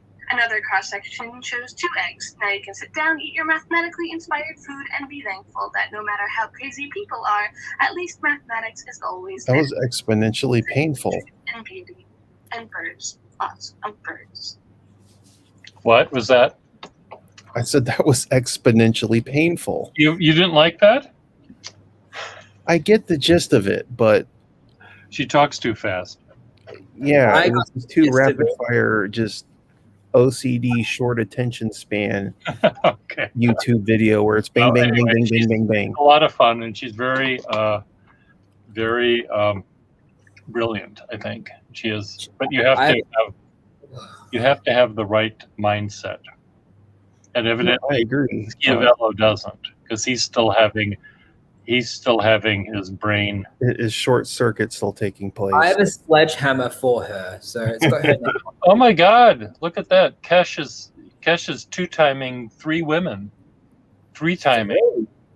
My gosh, Kesh, you got to leave some for me, my man. You can't date them all. I'll import them for you.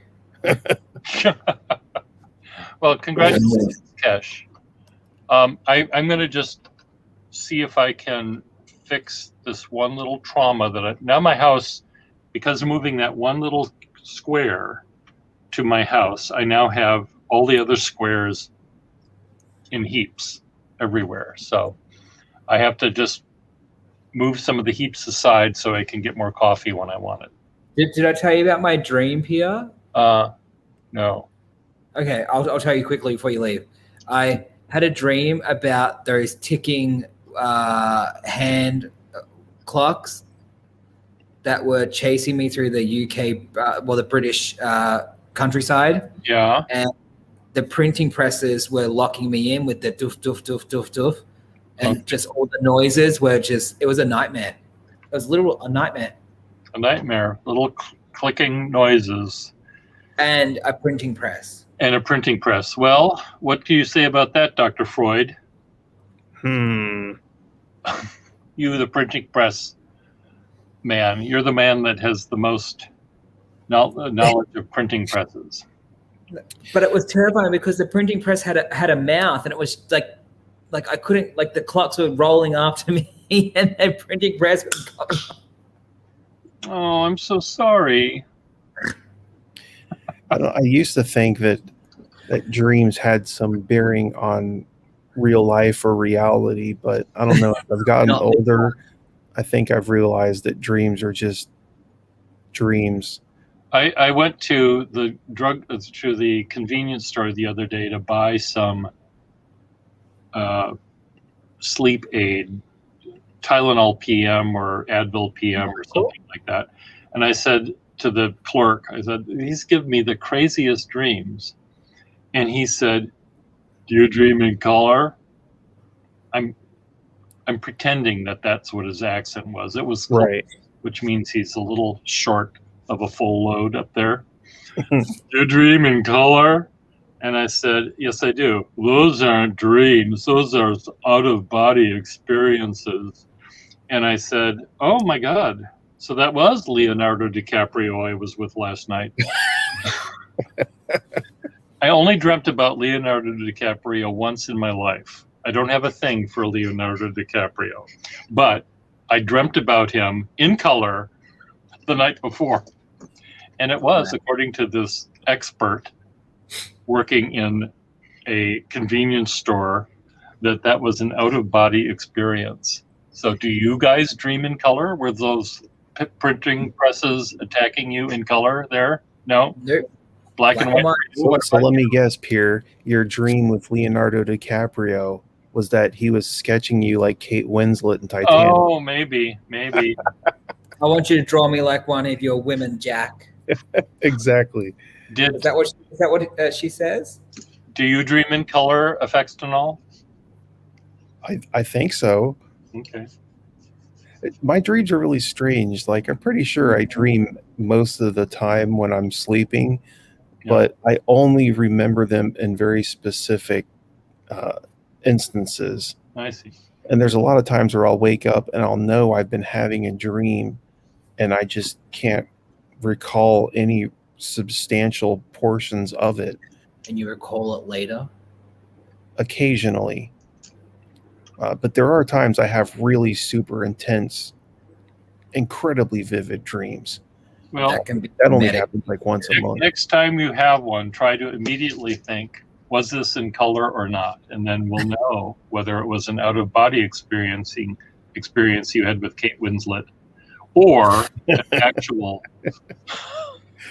in-body, as it were, experience. You know, I'm not sure I can deny the existence of the phenomenon known as out-of-body experiences, but I'm pretty sure that dreams are just dreams. Dreams are just dreams. Well, yeah. Okay. You keep working on these apexes here, and I'm gonna just try to clear a path so I can get back where I started to this morning. So I'll be right. I just saw in chat there that Mighty Mouse was leaving. Oh, yes, Mighty Mouse is going to go drink in the Botanical Gardens in Copenhagen, where she lives. Well, I'm pretty jealous. Yeah. Copenhagen's a pretty cool place from what I understand. It is. It's a beautiful place. Beautiful. That's one of the many regrets I've had in my life is I haven't really been able to travel quite like I wished I would have been able to. Mm-hmm. Like I've been able to see, a good portion of the United States, and I've been to Canada and I've been to Mexico, but unfortunately, I've never been able to leave this specific continent. Yes. But on the other hand, as I mentioned before, I've been using the internet since way before most people have. Mm-hmm. And I've had lots of friends from all over the world, so I feel like in some ways I'm a little bit more geographically intelligent or, familiar with people from other countries more so than the average American. Like you mentioned that you have a lot of friends in the United Kingdom. Was that you? Yeah, I have a lot of friends in the UK that I made with my vintage computer stuff. Right. Because that seems to be extremely popular over there. Yes. And for some reason in Italy too, specifically Italy. There's a lot of people really into old computers. I know some people, Scandinavian countries, Sweden, mm-hmm. Finland and all that. Trying to think. There's a few Australians I know too. But what's funny is whenever I meet people from Australia now, I always think back to when I was around 15, 16 years old. I knew this girl from Queensland. I live in Queensland. Yeah, Brisbane. And she was super cool, and we were like internet pen pals or whatever back then. And that was one of my first like real experiences as a young kid, meeting someone from another country. Yes. And we eventually gave each other our phone numbers and called each other on the telephone, and that was like a wild experience. He's like, "Oh my God, I love your accent." And I'm like, "I love your accent." Well, see, I don't hear accents as much anymore.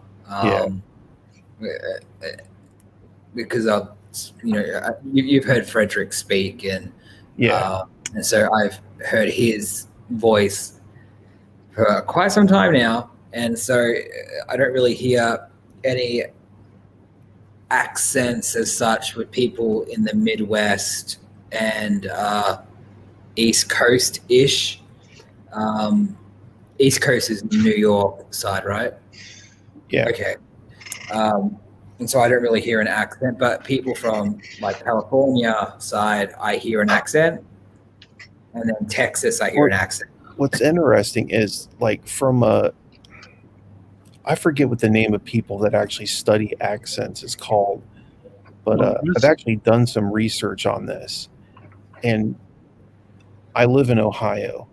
Yes. And it's been said that people that live in the geographical area that I'm from, in terms of an American accent, we have like the least amount of accent out of the country. Very like generic, very it's plain almost. It's very, very plain, and maybe not necessarily by the book, but yeah, we don't do a lot of the weird stuff that people from other neighboring states even do, like Alabama, right?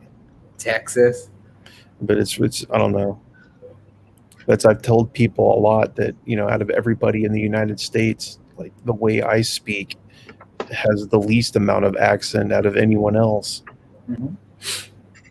Yes, I mean it was like I think it was this morning for me when Mr. Will Hodge was on, and with his Texas accent, and it was like completely like a night and day. Like I could hear his accent so thickly, and then everyone else was just like, there's no accent. I don't know. I'm pretty good about interpreting people through their accents on the fly without even thinking about it. Right. Yeah. I mean, and Australia does have like I don't have the thickest of accents. They have some regional differences too. Mm-hmm. And there's distinct differences between like even New Zealanders and Australians. Oh yes, New Zealand is. I mean, you can tell the difference. But yes, a lot of younger Australians can't tell the difference between Australian accent and New Zealand accent, which is really sad. The other interesting thing is that as time goes on, language subtly changes in periods of time as little as 5 to 10 years. Mm-hmm. So like language is constantly evolving and accents are actively changing all the time. Yes, I agree with you on that 100%. And then you have things like the difference between Coke, soda, and pop here in America. Well, pop is like Ohio. Right. Like here, the slang term for carbonated beverages, soft drinks, would be pop.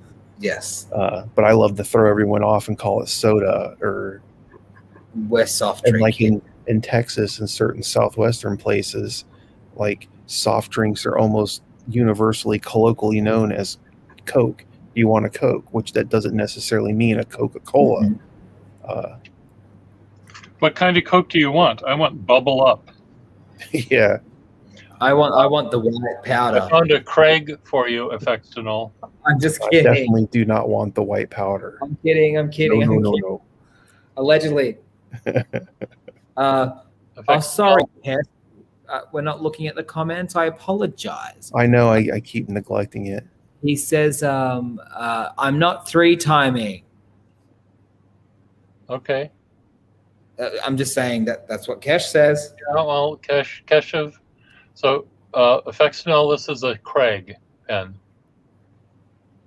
hard I'm rubber. not sure I've even ever heard of a Craig. Craig is Craig Schaefer. They were made by the Schaefer Company. Oh, okay. It was one of their like sub labels or whatever. Yeah, but this was, I think, the first one they did. This is before Wasp and before Right. Clipper and all those other ones. This was, Well, being a hard rubber pin like that, what is that from like the 20s? yeah. Yeah.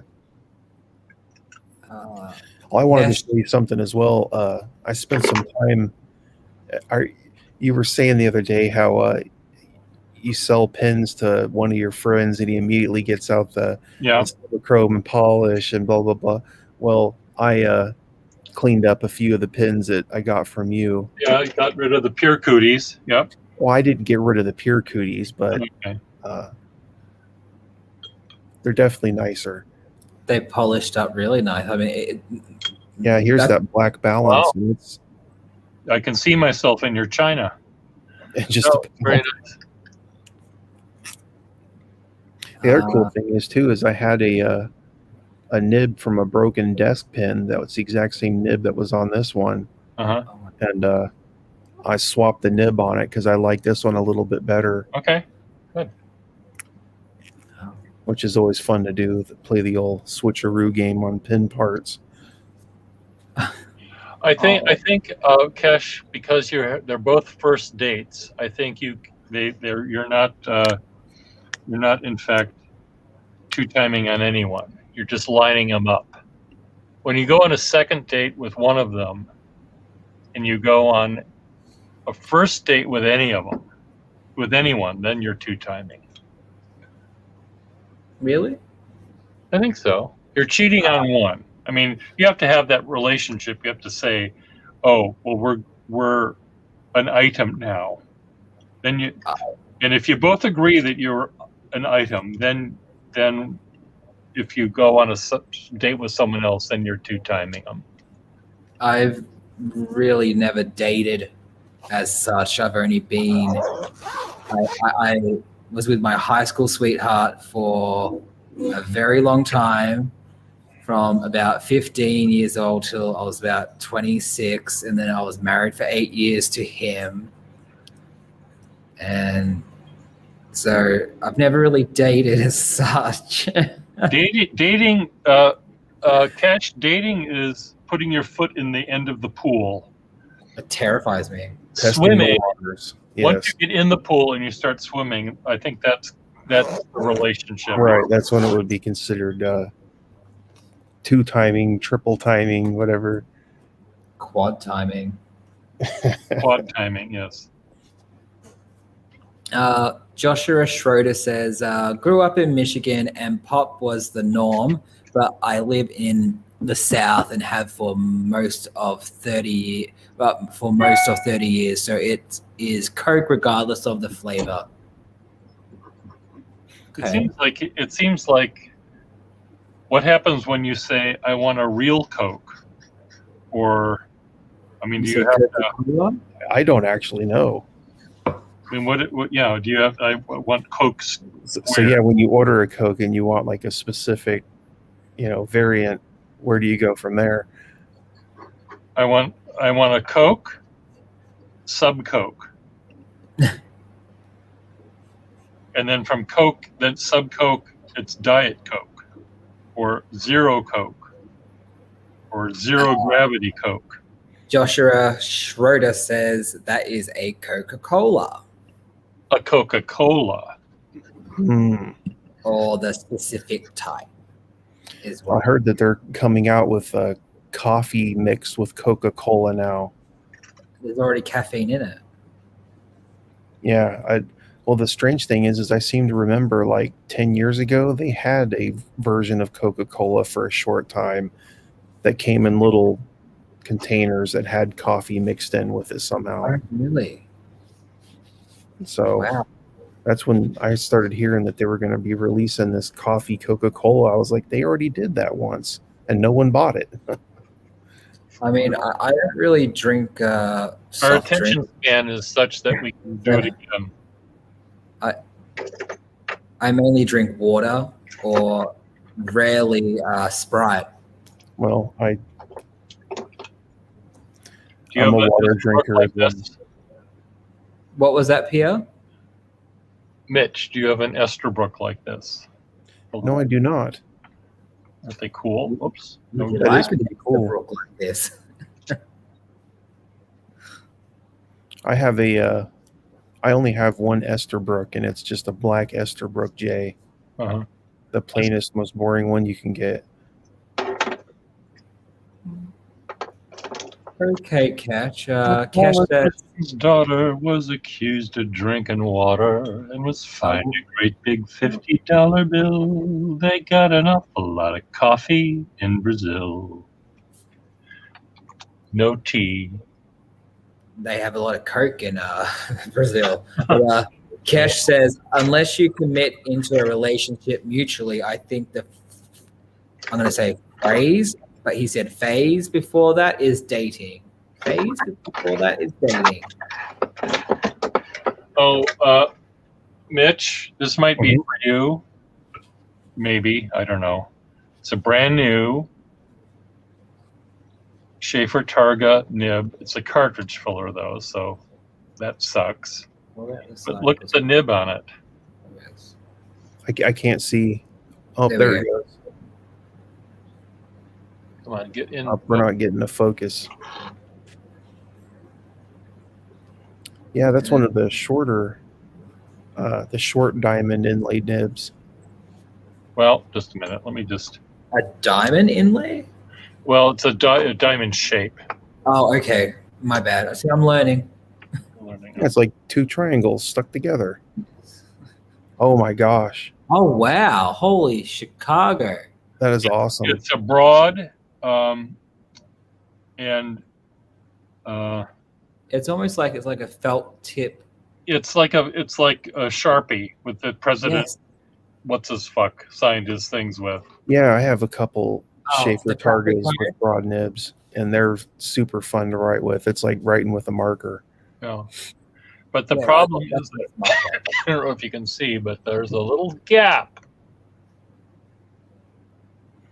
Oh, I see. Yeah, the between tines the are. tines, and I can't fix that.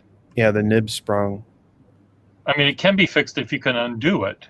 You can undo those, but I'm it's not. a little risky. Yeah, and so that was a mistake. Oh well. Oh, well. There's always more. There's always more where that came from. Yes. So, Unfortunately, I've damaged a few nibs in my pin collecting journey as well. So,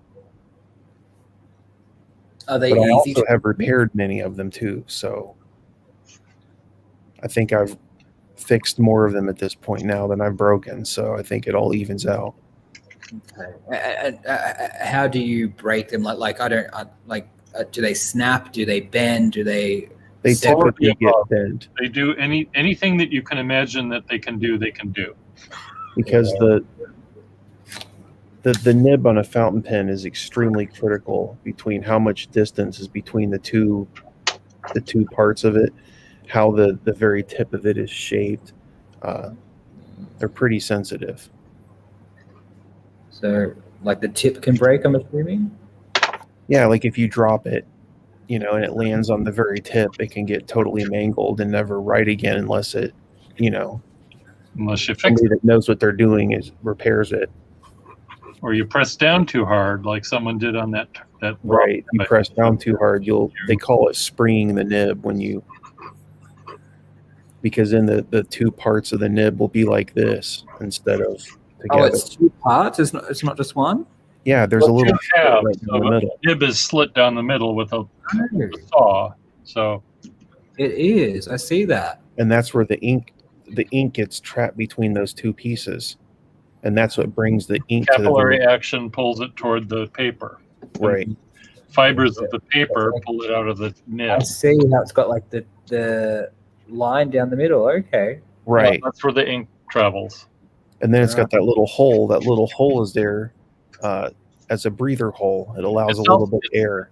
It's also there for Strengthening as well. if it weren't there, yes, the stress of metal fatigue would cause it to crack.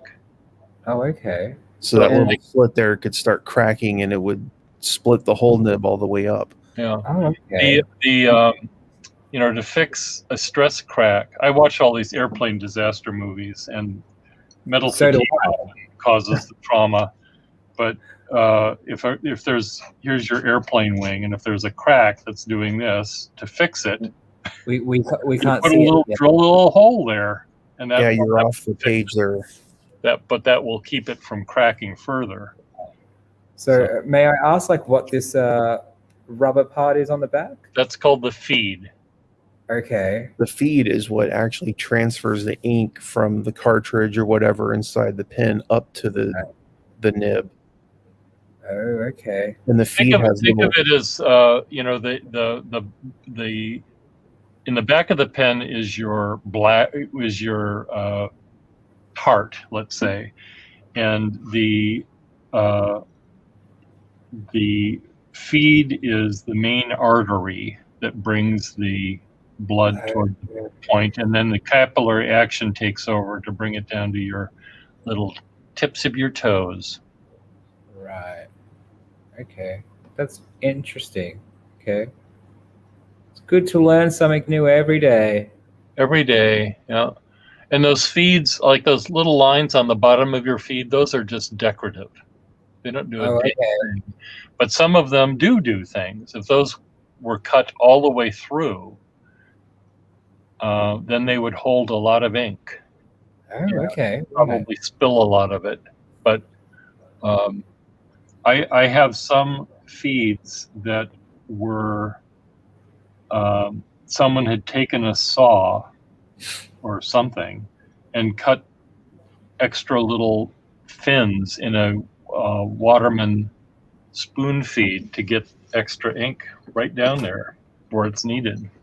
right. So Wow. if you just think by carving out a bigger slit for the ink to go through, that doesn't work.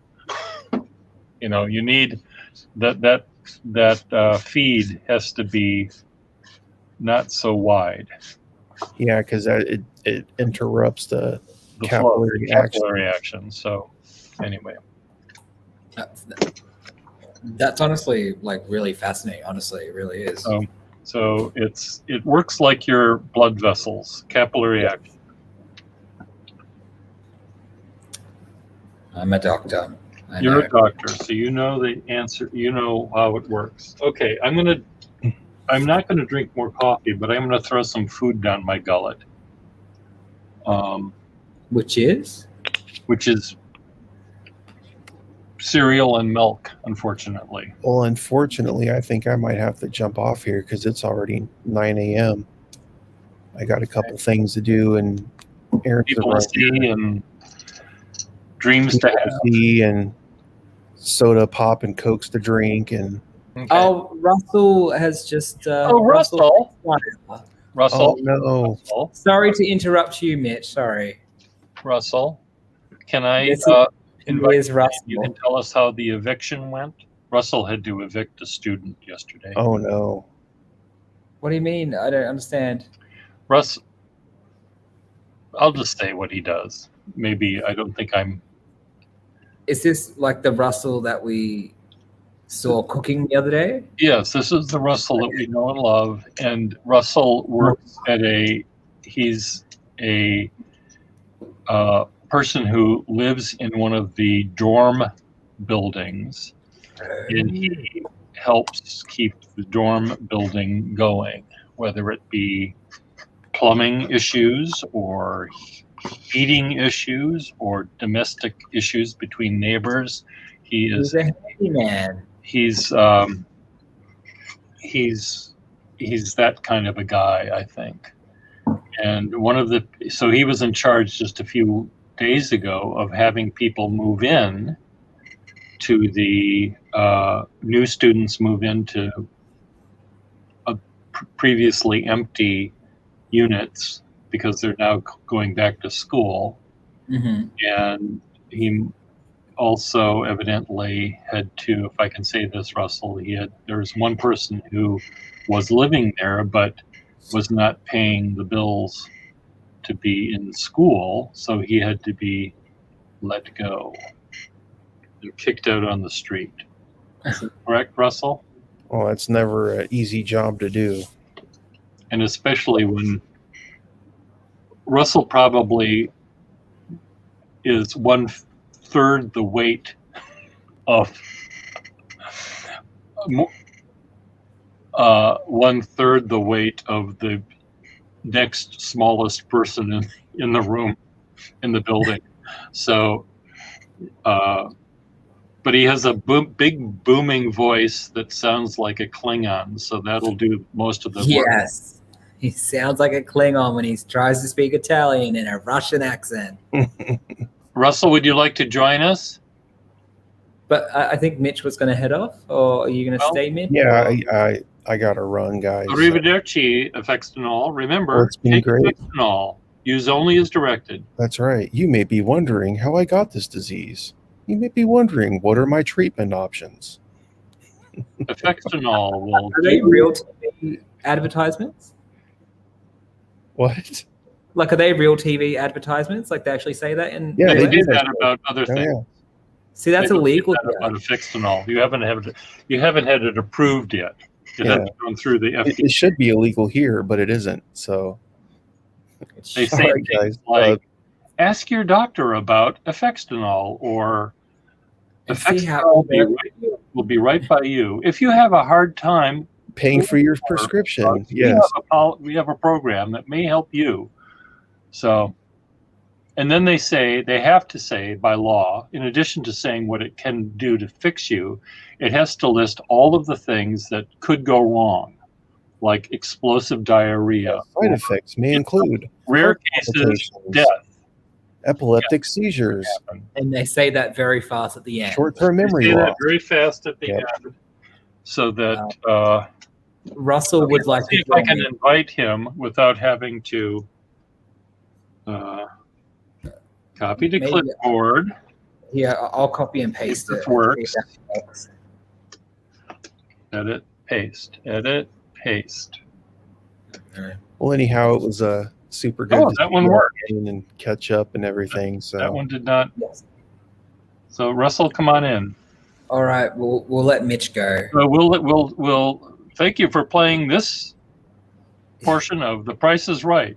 Effextinol, No, absolutely, and got I'll your- see you all again soon, I'm sure. snow Yes. tires and your washing machine, and a parting gift. But we'll see. We're gonna need some snow tires. It's supposed to dump some snow on us here tonight. Okay, Russell, come on in. All right. bye, everybody. Bye, Mitch. Have a good Bye, day. bye, You Mitch. too. We Later. We need some Klingon in here. Yeah. Well, the Klingon. There's Russell. Add to stream. The Klingon. Hi, Russell. Buongiorno. Buongiorno.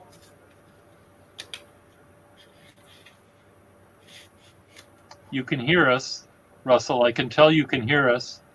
¿Cómo estás? Oh, no, that's Spanish. We can hear your T opening, so we know that your sound works. Speak to us, Russell. Russell, what's wrong?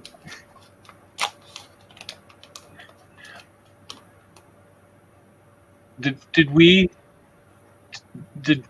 offend you? What's going on here? He says he can talk real fast, and he's not. No, maybe he didn't say he could talk. Russell. I'm just going to say, is Russell going to speak? Well, this is very strange. What's going on? Oh, Maybe he needs the tea in him to start him up. Well, Frederick just woke up, by the way. Frederick can wake up. He can join us. Russell, you look so sad. It does.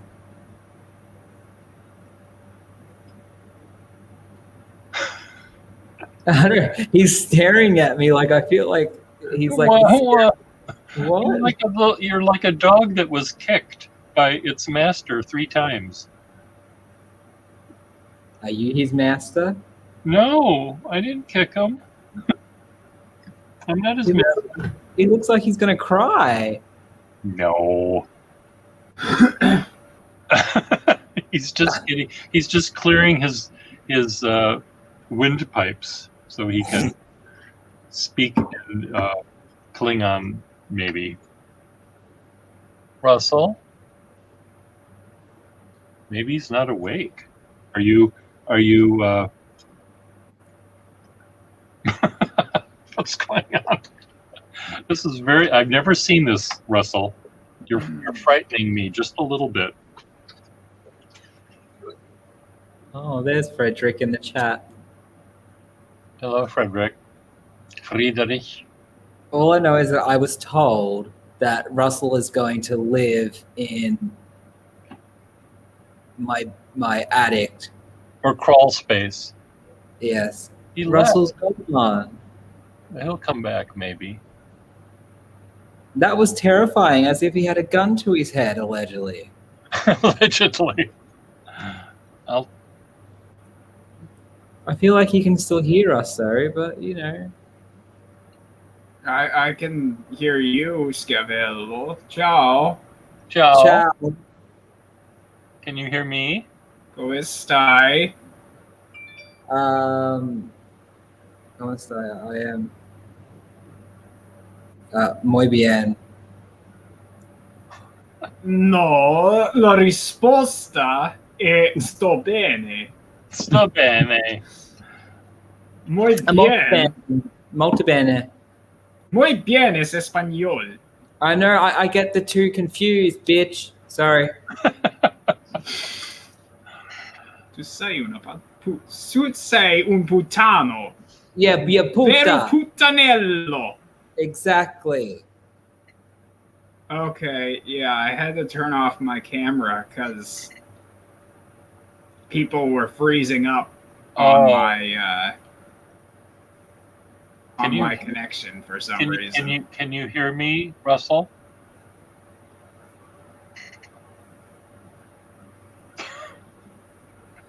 Ask him if he can hear me, Schiavello.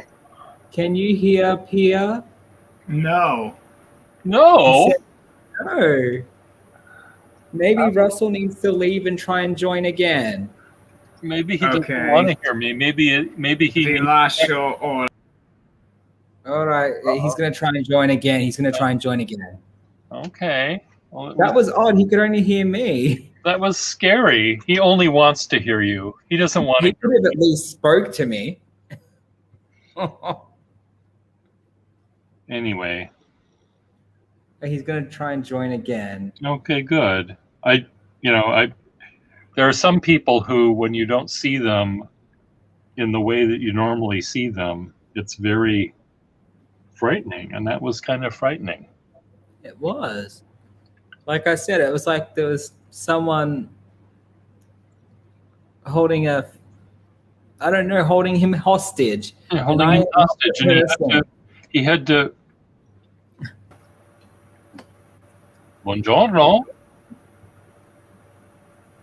Buongiorno. You can't hear him, can you?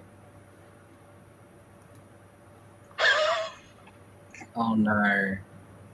Russell? He looks like a lost puppy.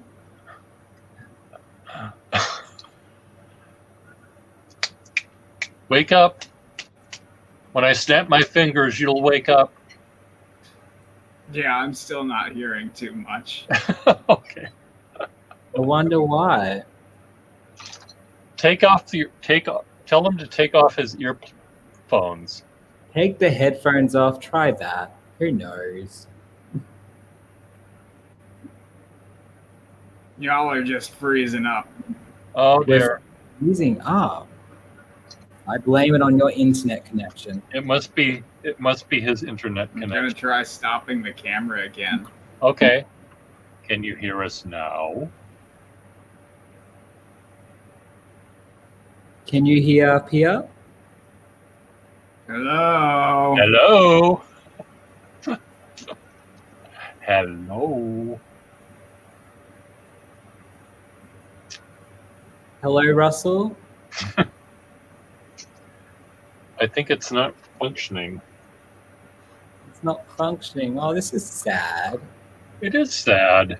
What a sad day in the stream.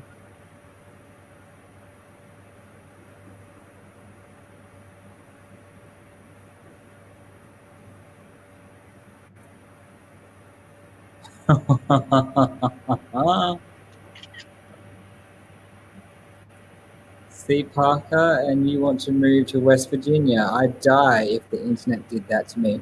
Well, Frederick, that's because we wouldn't have shitty internet like this.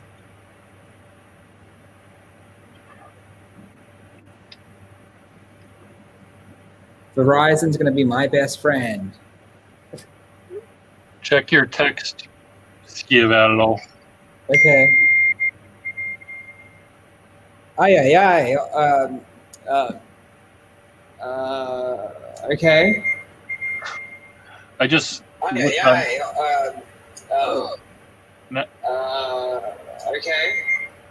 Uh-oh. I just Aye, aye, What's going on? Oh my god. okay. We're entering the vortex. Turn off your phone, Schiavello. Schiavello. Turn off your there you are. Yes. Was your phone causing the echo? Oh, here's Russell. I don't know. That's very nice. Thank you, Pierre. I sent you a text on on your thing. Yes, thank you. That's very artistic. Well, I don't know. That was Okay. I just Camera. Hello? Facing front. Face front. Can you hear us now? Yes. Oh, good. Hi, Russell. Hello. I switched to my telephone and everything's doing fine now. Oh, good. I do not know what strange things the world hath wrought. Well, I'm so happy that you look so sad. You looked like it was breaking our hearts. You look like I a Breaking lost. our was hearts sad. again. Your eyebrows up like this, and you just, oh no, I'm gonna cry, Russell. Oh, maldita sea. Oh no, not Klingon. I like your new. See, I'm wondering whether you've actually heard a Russian speak Italian or whether you just think sounds Russian because Nope. I sound angry. Nope. I have a Russian person who is living with me at the moment, and he speaks Italian Oh, as well. So you do see, and I've played back, and he says you sound like you're speaking Klingon, and you sound Russian. wow. But you Italians still don't sound really seem okay. to Russell, could you show us the painting you just finished and posted it on YouTube and on Instagram? Yeah, That was a very weird painting. Is it it is a very weird painting. is it Alla Velasquez's painting of the whatever it is? I wasn't thinking of it so much, I guess. But do you see what I'm thinking? Yeah, I mean, absolutely. It's one of Velasquez's Las Meninas is one of the paintings that has scarred me for life, basically, Okay. in a good way. A good scar. Yeah. But yeah, this is the painting. I don't know what it's doing, like I said. Well, you have to aim the camera down so we can see the painting because it's not. We don't I'm see not- as much as. So it's these Oh little my clowns, puppets, and a double self-portrait, I guess. Yeah, Terrifying. the title of it is let me think. I had one that I liked, but it's slipping my memory because it's morning, and I've had a very weird evening last night because well, I'll explain. I think it's a real Russell, a fake Russell, and my friend Pasquale. That's it. Okay. That's the title, which I probably should have put on Instagram, but you know. But I had it was a very strange evening last night because I just got the COVID-19 vaccine, and I'm pretty sure the side effects took a day to kick in. Oh, okay. And so I was feeling like I had a cold and all. Uh-huh. And I didn't sleep terribly well, and I had dreams about like drinking like these giant cans of beer while walking down the hallways of my old university, and there was also stuff that happened that I can't remember because I never remember dreams. Did you dream in color? Was Yeah. Leonardo DiCaprio there? No, he wasn't. Bartholomew Brecht says he saw Innocent the 10th in your picture. Innocent attempt. 10th. The 10th. Innocent intent. No. Innocent Pope Innocent the 10th. TENTH. Was he part of TENTH. Velasquez's painting? Oh, Innocent the 10th. Oh. Oh, Russell. I can't remember whether I think it was Innocent the 10th that Velasquez painted, and Francis Bacon obsessed over for his entire goddamn career. Yes. Let me check. Well, anyway, he's Bartholomew Brecht, otherwise AKA Canada, thought he saw Innocent the 10th in your picture.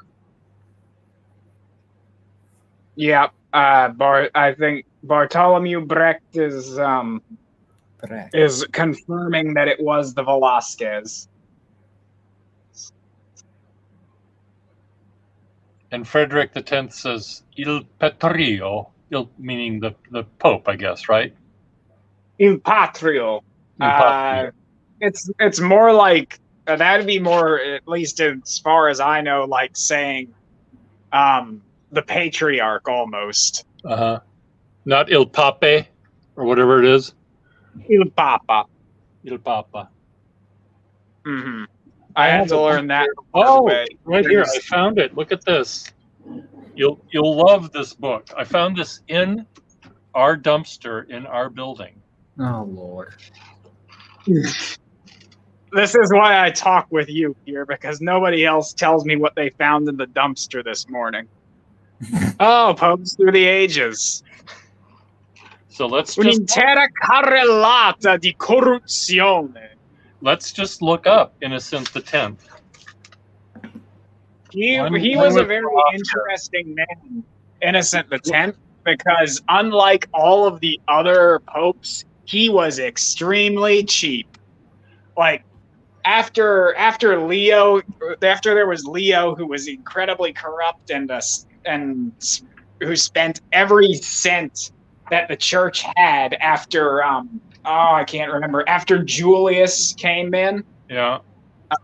Well, Julius was basically a warlord. Everything he earned was basically. How do you know all this shit, Russell? Because I read books, Pierre. I took an art history class. I just have books. I've never once read one word in this book that I dragged kicking and screaming out of the dumpster.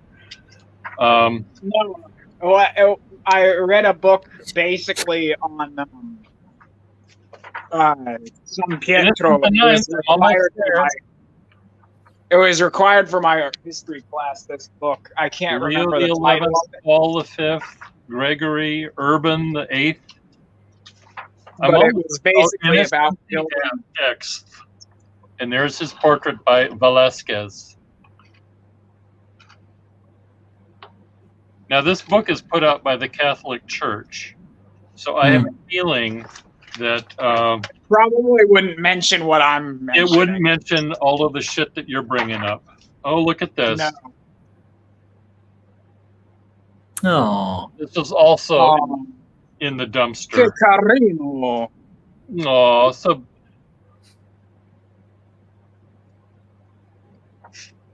It's Jesus and his hot mommy. does anyone know what a popping chair is? Popping or pooping? It's not pooping. Popping. Poping. Chair is. Hoping? Poping. It's not popping. It's not pooping. I've never heard of that, but I expect it's a chair in which one popes. In which a pope gets a smoking blumpkin. no. No. When the Pope receives a smoking blumpkin, he's sitting on the poping chair. Oh.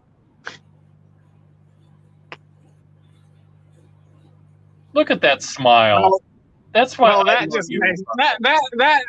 just made my day, because it sounds vaguely like some kind of Irish what's the word? It sounds vaguely like some kind of Irish limerick. But it's not. It's, I don't know. It's rude and it sounds Irish to me. But it's probably not.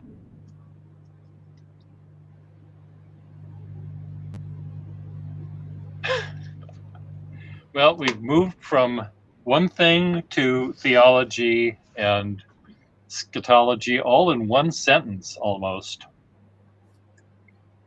And and Schiavello is just having a. I'm just listening to you three lovebirds. You two lovebirds. That's all I'm listening to. Oh, shit. I have another book that was produced by the Catholic Church, and I'm going to see if I can find it because it's really, really cool. Do you want to see my evangelist magazines that I get every month? Why do you get those? Because I donated. I was meant to donate. I was watching an evangelist TV show and making fun of it with my partner, and I donated $1,000, and they said it was $1, and then I got a refund, and I said that this show has brought me and my husband closer together, and they read it live on TV, and the guy who read it had a meltdown on TV, and it was hysterical. Oh, that was worth. That's worth $1,000. I got refunded by my credit card company, but I've got the video, and I'll have to send it to you, Pierre. Oh, I want to see it. Send it. Upload it to YouTube. I don't want to get sued, but Good point. But it was just like he read it and he like stumbled over his words, and he's like, we'll be sure to do that, Parker, like, because they were raising money to keep their show on TV. I see.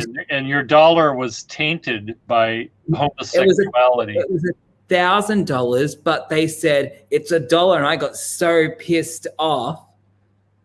Like, I'm like, how dare they, like, because they don't like queers, obviously, and you can tell that this guy does not. And it was just, it was so funny. Like, Frederick will even say, because it's the SBN channel with I can't remember their names. Frederick, who are they? Frederick? Fundamentalist Blumpkin channel. Um, So Russell, when he's done, when you're done, Russell has to tell you about how he torments the Mormons or the Seventh-day Adventists or whatever they are. oh no, I not was the just LDS. about to show you my Book of Mormon. Oh, that you have Jimmy Swaggart. Yes, the Swaggarts. Jimmy Swaggart. So you gave Jimmy Swaggart $1,000 for some reason, just to tape the expression on Jimmy Swaggart's face as he said. Not on his face, on his grandson's face, who is allegedly a wife beater. Allegedly. Okay. I'm not making fun of it. Allegedly. But just you could see the contempt in his eyes when he was reading that it was two men in what he was reading. And it was honestly it was just it was just great. I'll have to send it to you, Pierre. It's I'm very keen to see it. And Russell has a great time with the door-to-door Mormons. No, leave the LDS alone. No, they're actually wonderful people. But he invites them in and he has nice conversations with them. He wastes their time. Huh? He wastes their time. He wastes their time. Well, no, actually, I talk with them very deeply about theology. Well, that doesn't work with people. You don't want to talk deeply with any of these people about theology because they don't understand deep. They understand only the shallow. I'm going to ask them about the monad. Huh?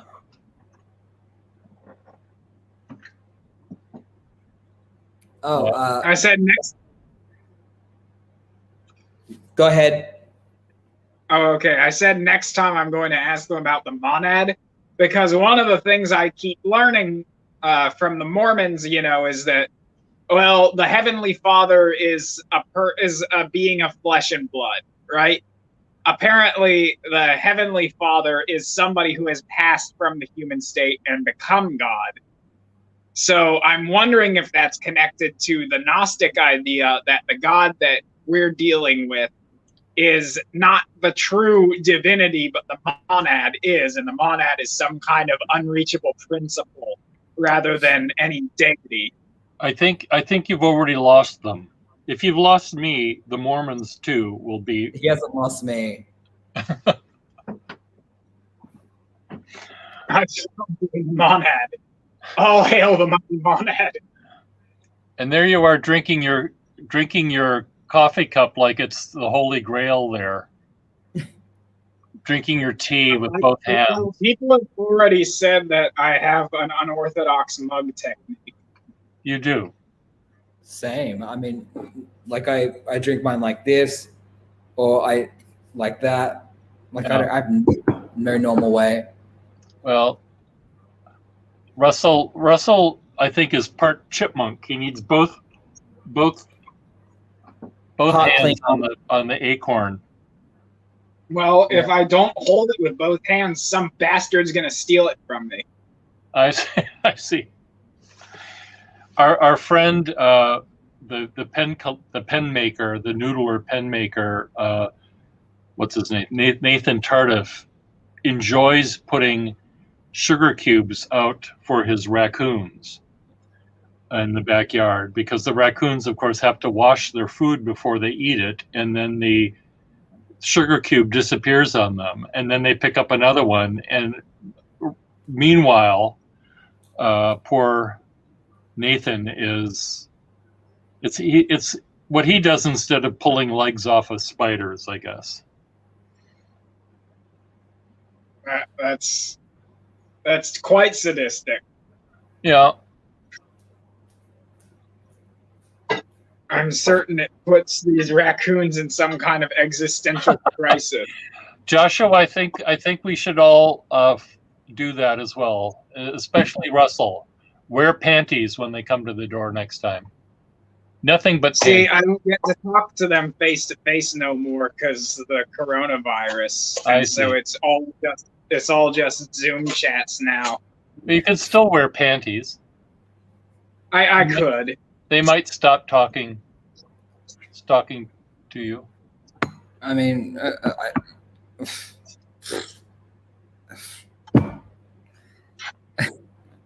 I'm malfunctioning. You're malfunctioning.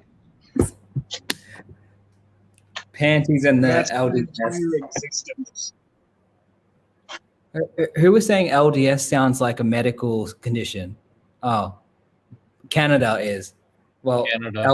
LDS stands for Latter-day Saints. So, just so I don't know if I don't know if he or she knows. Oh no, he. Sorry. Yes. I'm going to try and find that video for you, Pierre. No, I can't wait to see it. So now that you're on Instagram, you have to follow Russell. Who I do? You don't have to, but you can follow Russell. Okay, I will. You can also follow me and my alter ego. You can follow Mitch. And you can follow your boyfriend who has 2 pictures up. Oh, does he? Only. Like what's wrong with you there, Friedrich? Friedrich. A lot. A lot is wrong with him. Am I following you, Bartholomew? Do you have a Instagram feed? Brecht. Messages. Frederick. Russell, you look like your pose. From your left side looks like you're trying to be Michelangelo's David. No, I'm just making sure my shoulder's still there. Okay. I imagine it will disappear if I don't hold on to it. I see. Okay, good. You have no Insta. It's sort of like that psychological condition. I think it's called Koro. And it happens, it's a very Eastern condition, apparently, where basically it occurs more frequently in the East, but there have been records of it in the West. So, but apparently it's a psychological condition in which, because somebody thinks they're under a curse, they believe that their penis is going inside of their body very slowly and disappearing. I think I might have that curse.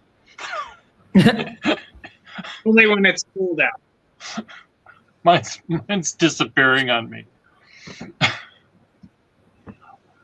Schiavello. Mine's just fine. Yours is just fine. Okay. No disappearing Winky for you. Popes through the ages. Saint Boniface I, John the V. How far up does this go? What? Pius the 12th. So he's the one that helped Hitler get rid of the Jews. And John the 23rd. He's still alive according to this book. And he's still the Pope. Hitler killed people. So this is not entirely up to date. Let me see if I can find my other Catholic book. My book that was produced by the Catholic Church. And you will be shocked to see it. You will be shocked. Shock it off from the Catholic Church.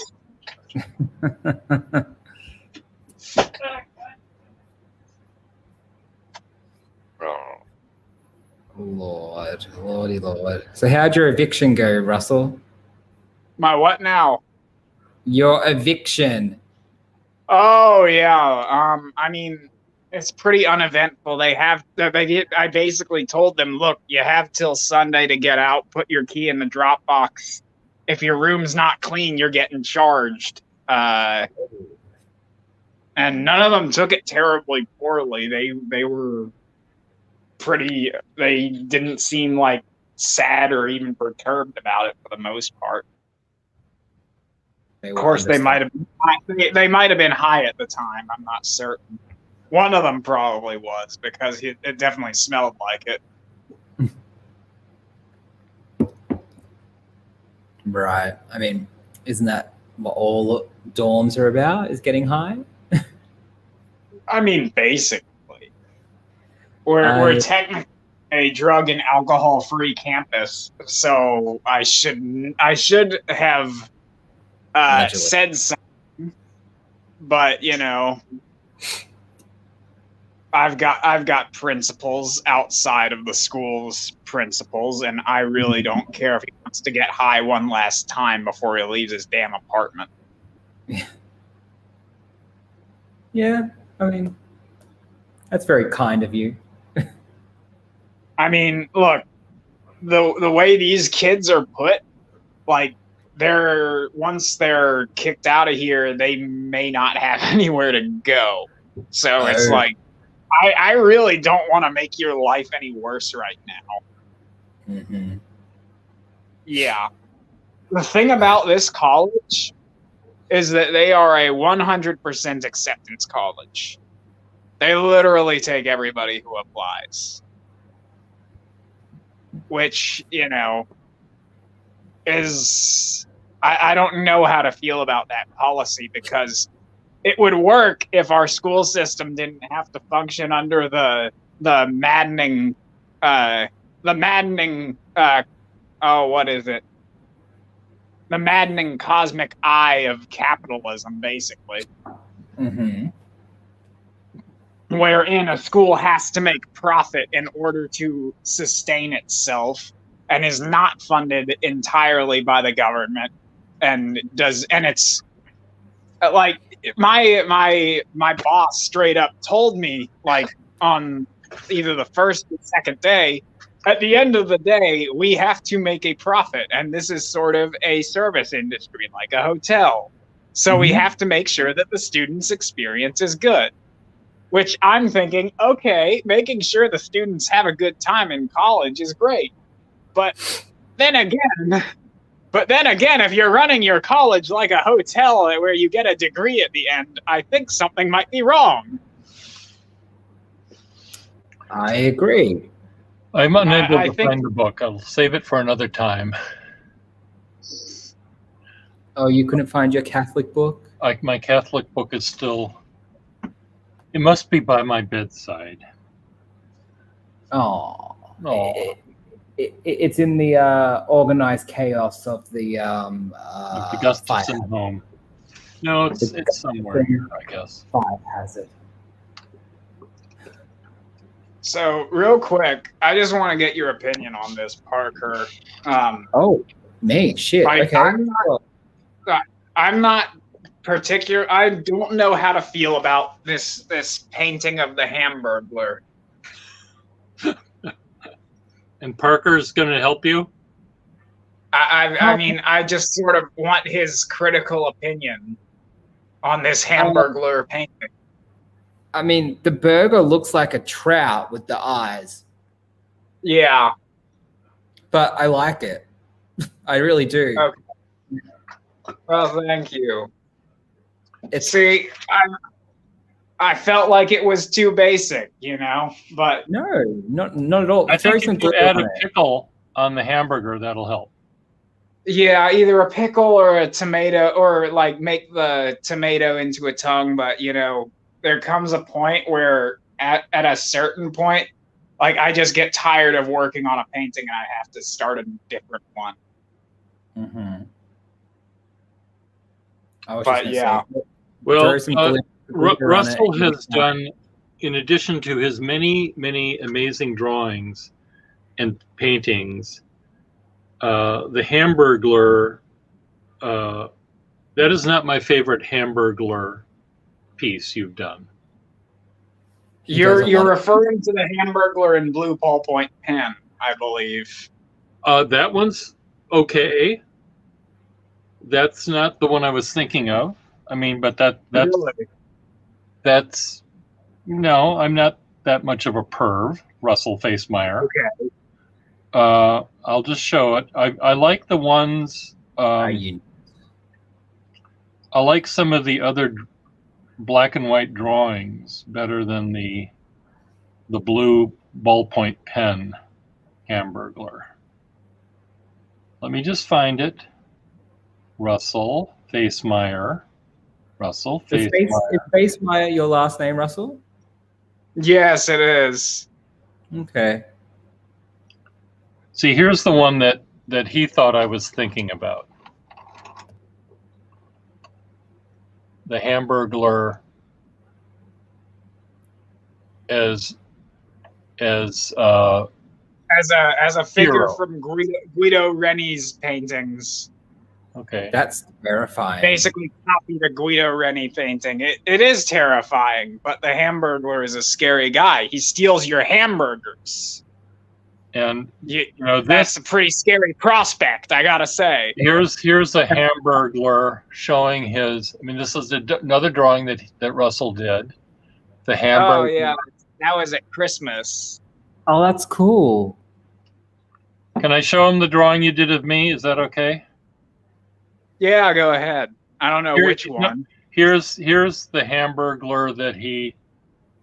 This is the original Hamburglar. Looked very frightening. Yeah, a fun fact about this Hamburglar outfit. I mean, look at that. Yeah. Yeah, you see that giant nose? So the eyes were not where the person wearing the outfit would have seen out of. It was the Okay. nose. That That's was why the his nose? nose 'Cause was so big. The guy under the mask would basically be staring through the Hamburglar's nostrils. Okay, here's another Hamburglar painting. Oh my. Eventually, I'm going to do another Hamburglar, but I'm preoccupied with some other things right now, and Here's another. because they asked me to be in an office for some Are you- reason. Are you obsessed with like the Hamburglar? Well, he's obsessed by. He's done a lot of Hamburglars. Look I have at a the- fascination. look at how with beautiful the drawing can be. Oh my god, what the fuck? There. Well, See the- I have my Hamburglar. Why And didn't I they're really think of that? beautifully drawn. And I'm just going to show a pic. You know, it's just too bad you people don't. If you don't want to see what I look like in my altogether, you don't have to look. But here is a drawing he did of me. Come on, there I am. Somewhere. The camera doesn't want to focus on me. Oh, there's the Hamburglar. Nope. I check out. Not again. Not Yes. again. You don't want to see this? Don't make I it talk found to me, please. Don't I talk to found the. it on eBay, and I could not resist buying it. It was probably one of the worst purchases I have ever made. I can think of only one other purchase that I made that surpasses perhaps this Hamburglar, which was only really maybe a $20 purchase. What Oh, was wow. that? So I think Pierre may have heard this story already, Okay. but Did you- I will repeat it for those in the audience who are unaware of my strange adventures in Europe. Oh, no. So when I went on one of those Here's a self-portrait. tours, one of those EF tours that they do for colleges, basically where they have all the little stops and they take you on a bus and you go to all of the major European tourist places. And our professor, who was one of my favorite professors ever, an art history professor, he took those who were interested in seeing it when we went to Amsterdam to the red light district. Oh yeah, been there, done that. Oh yeah, it's not really that interesting because, you know, everybody's just there to window shop, basically. I mean, it's like, the people that are actually buying things are the Dutch. I think it's the Dutch. Yeah, it's the Dutch in Amsterdam. What am I thinking? Yeah, the only people who are buying anything there are the Dutch, which is crazy because they're cheap as shit. But when we went there, I just happened to have my checkerboard with me, and so I went in to one of the prostitutes' place of business, and I said, okay. I went in. They asked me, okay, what would you like to do, baby? You know, things like that. And I said, I want to play a game of checkers. And I brought out my checkerboard, and she looks at me and she says, $100. I say, okay. So I spent $100 and we played a game of checkers. I almost lost a game of checkers to a whore and spent $100 on it, but I won. I won that game of checkers. But you also had to teach her how to play checkers. Yes, I had to teach her how to play checkers because apparently the Dutch don't play checkers. I thought it was your teacher that paid the money. No, my teacher paid nothing. Why would my teacher be stupid enough to pay $100 so that I could play checkers with a prostitute? So he didn't have to play checkers with you? I mean, I don't know. Why did you bring a checkerboard to? First of all, I think of checkers as a more sophisticated game than you would pretend to even be interested in playing, but you probably play very well. Checkers is like the stupid man's version of chess, Peter. I know, but you're hardly stupid. Oh. Anyway. Oh, that's sweet. Oh. You're just a little stupid. You're hardly stupid. No, you're hardly stupid. No, but afterwards, apparently I had left one of the white checker pieces in there. And, so whenever I went, I had already declared my intent. I'm going to go in there and play checkers. And I came out, and the people that had been there, my classmates, had stood out waiting for me, and they all clapped. And I guess everybody outside on the street thought, oh, this kid just accomplished something big.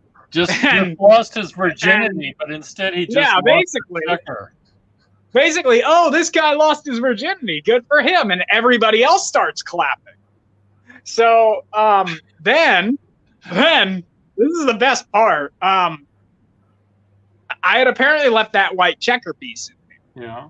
Now, the prostitute comes out and comes running, and she's like, oh, you forgot this. And she hands me the white checker piece. It looks like a euro. So they say, look, she's giving him a tip.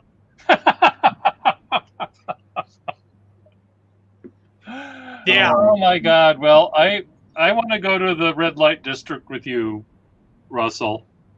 I mean, I won't participate in anything other than buffoonery, but yeah, sure. Well, I mean, I can't do much on that street anyway. But I do know how to play checkers. Oh, they have male prostitutes. Well, even so. Poor Schiavello is just short-circuited completely. Yeah, we've basically ruined his morning, I think. His evening. Is it morning? He's going to have horrible nightmares. It's 12:02 in the morning. Oh, dear. But no, you haven't ruined nothing. I haven't ruined nothing. It was pre-ruined. Yeah, we'll go with that. We'll go with that. So, Russell, did you end up getting rid of the student that wasn't paying? Or not? I asked that. Oh, Oh, so I mean, I might- they've I'm got sorry. till Sunday to move out, basically. I see. Okay.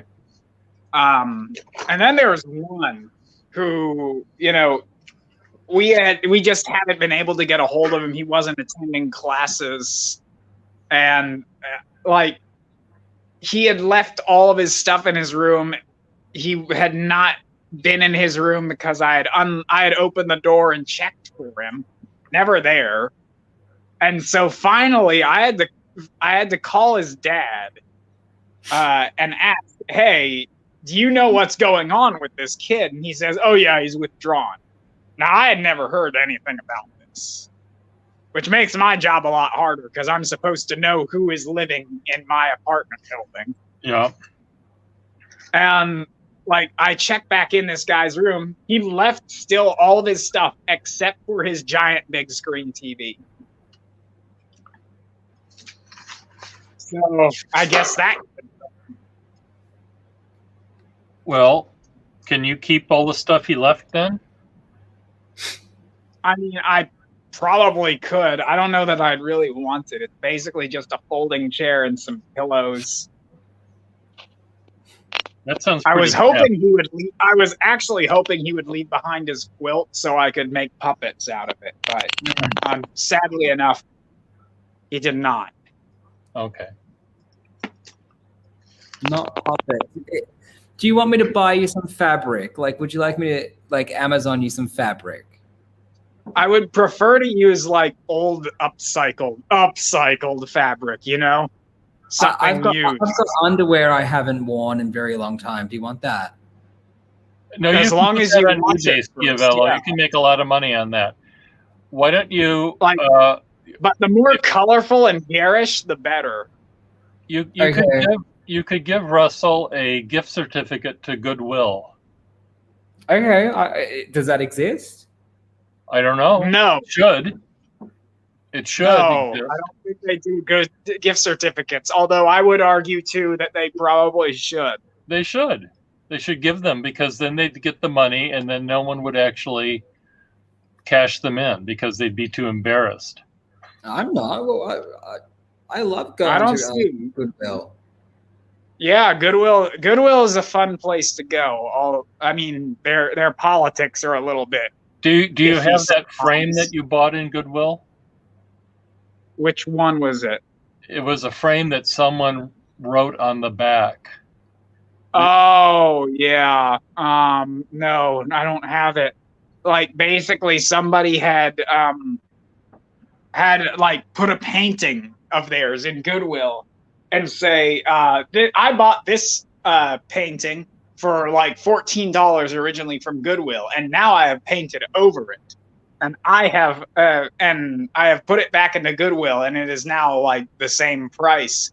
Is it still worth that amount? You decide. I paid the same amount for it. You what? I'm not a sucker. You paid what? The same amount? You didn't pay more? Yeah, I paid the same amount. I paid store price for it.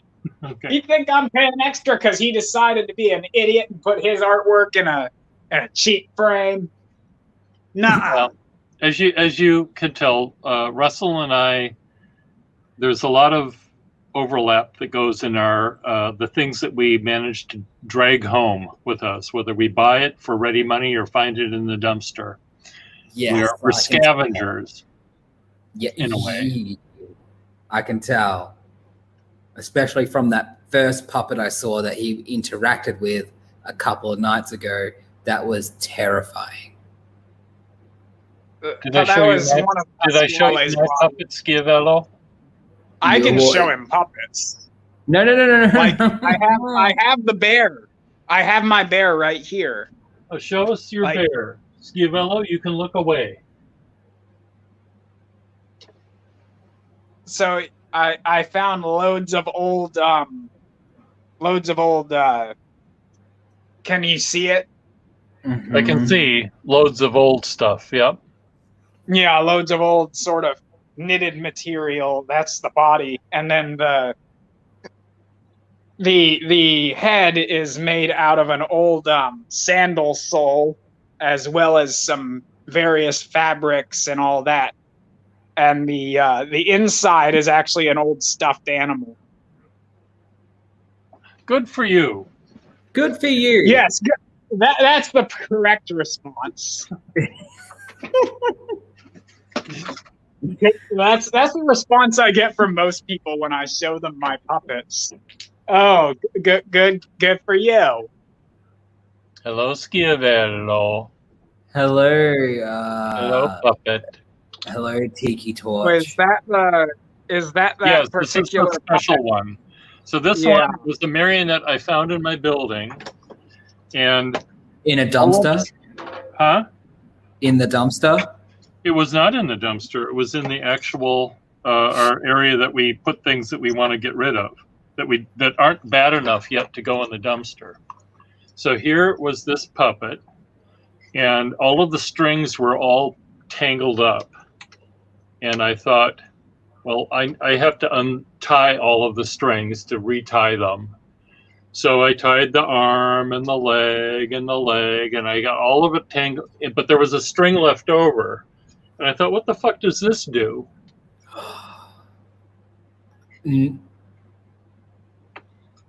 Yeah.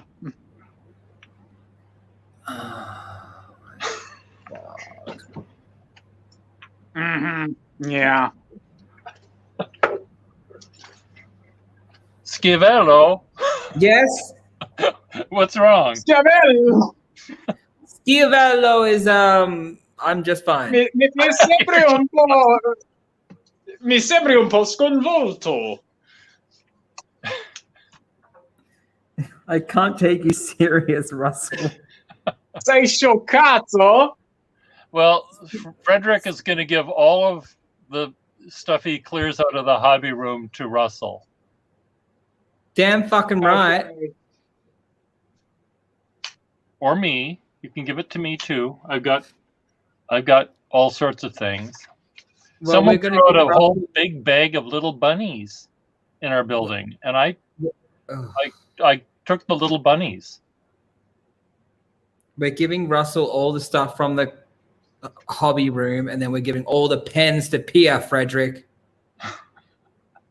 Oh, Jello. You leave me alone, Russell. I didn't say "oh Schiavello." I said "Ocello." Oh, here's right. a self-portrait of Russell. I like that, but it reminds me of the movie Jeepers Creepers. Where'd you get those people?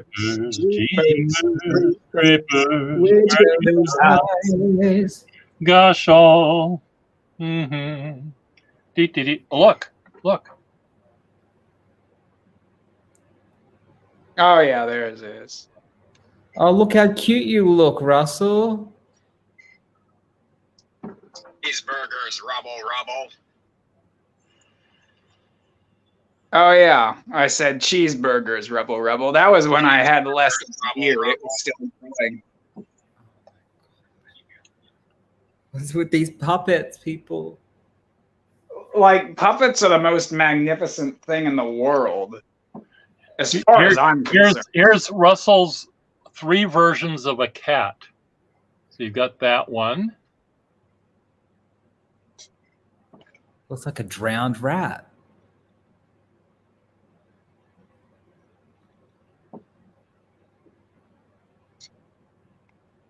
That looks like a superhero. So Yeah, here's a Russell portrait of me with a bunny. I had a cat in my lap, and Russell was painting as I was drawing him painting. So, Like, is this like in person? it was via YouTube or something, or by Skype.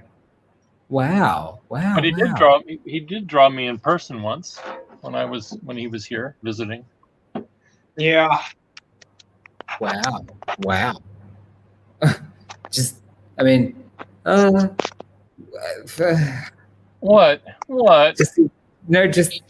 these puppets.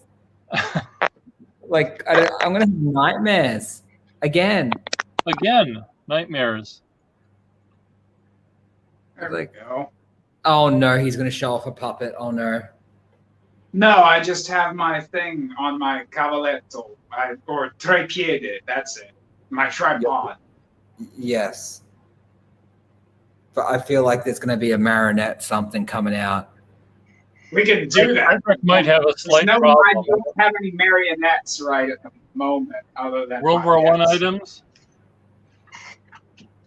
Oh, I showed you that already. Oh, Oh yes, I saw that the other night. Yes. I don't know. Frederick did. Frederick did, I think. is Patrizio. Oh, Patrizio. Patrizio. Dite ciao, Patrizio. Patrizio. Patrizio. Is that like a ferret? I really don't know. I'm gonna say it's So- like a ferret mixed in with a rat mixed in with a don't you wave at me. Don't you dare wave at me. Oh, it's made out of like canvas, like a potato sack. So remember that sandal sole that I made the bear out of? So that was from an old Birkenstock shoe, and the once you pulled off the sole, you had this sort of canvasy material underneath of it, which served to reinforce it. And so this is basically the cork, right? And I stuffed it full of canvas, actually, old bits of canvas that I had moving around, and then I dressed Patrizio in all of this finery here. Patrizio. May I say something, Russell? This is mainly to you, Schiavello, And and then other people in the room. But Russell, for underneath, a short time, was teaching first and second graders art. underneath his little body. Oh, he has He's one even got a nipple. belly button. He has. Oh, that's a belly button. Yeah, he has a little belly button, literally a belly button. Yes, Oh, the- cute. very detail oriented. Wow, I'm just learning so much. Not really. No, I was just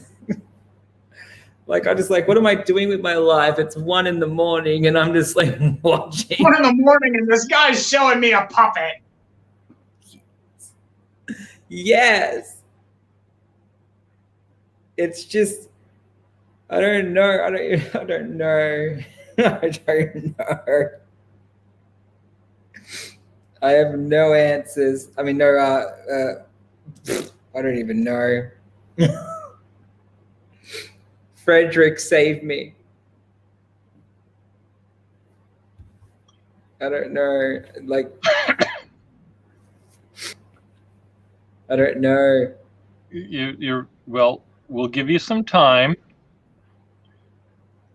This So one there I was finished. there's an antique shop near my house where Russell and I went in and we did some really fun drawings of. What is that, a shark, Russell? I don't know if the light's very good. It's Morris. You name no. And that has the teeth. That has the actual teeth in it. There's little teeth there. Remember the teeth? Yeah, I remember. I've been waiting to put his teeth. Yeah. I can't remember. Oh, yeah. This was a bag I disassembled along with some old khakis. Oh my god. Oh, poor. You're making it look too real. Hand puppets are. Its movements are too Okay, real. I'll put it away now. It's fun. that sounds very nefarious. I'll put it away now. Well, I'm going to haul it out now. That's what I'm going to do. Now, there's something I wanted to show you that, Russell, that was at that antique shop that we went to that I think you'd like. It was a doll. Almost a puppet, but it was a doll. Well, I have to go way back in time here. Let me see.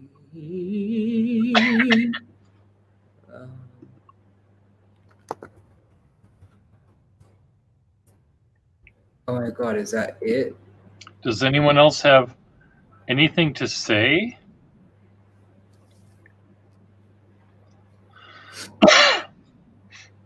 What did I miss? I'm trying to find something from Memory Hole Antiques that we went to, remember? Oh, yeah. Oh, there's a penis. Uh-huh. He was...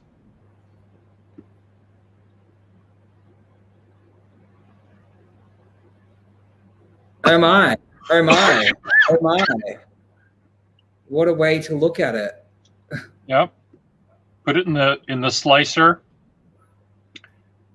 No, it was a doll that I just thought you would like. I just found the video of the evangelist. Oh, good. We have to see it. So I'm sending it to you now, Pia. Okay.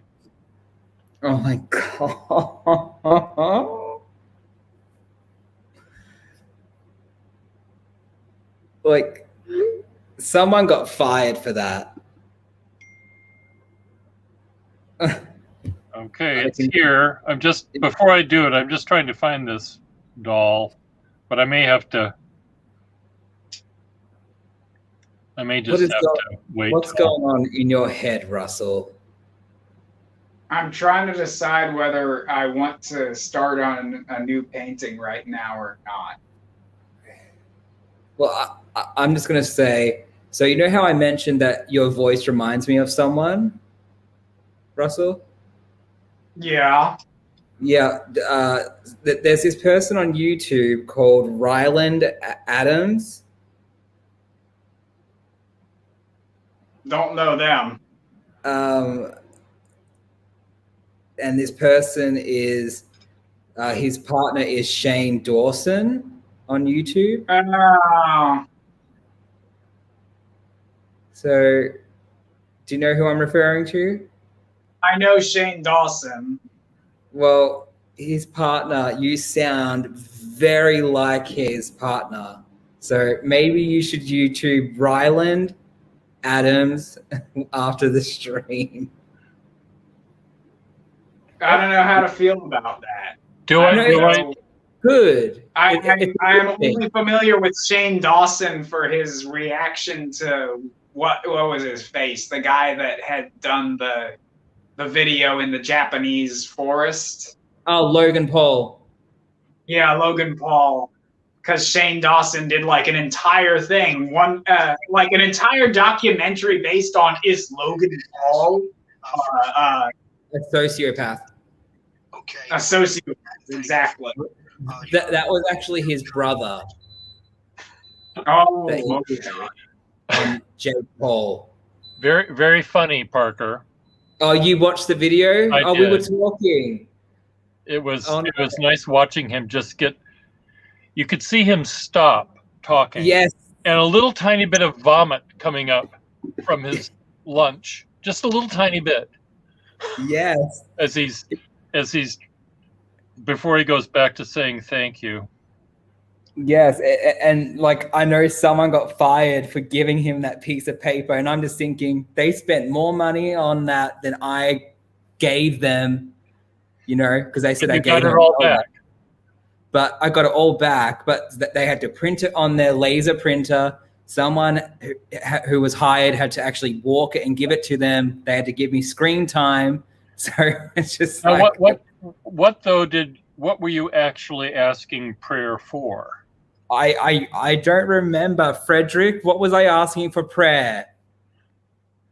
Because it said Parker, and then he stops. We'll pray for you. And you could have said, my boyfriend and I want a bigger dildo. Can you pray for that? I mean, I don't know. What did you ask? You must have asked for something.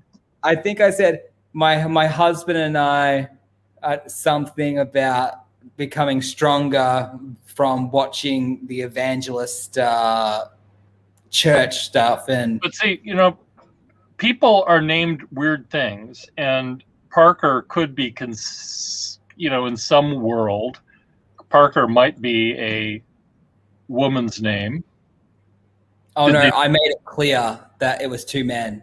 Oh, okay. So that was part of the. Can you pray for us so we can decide who gets to fuck who? Is that what it?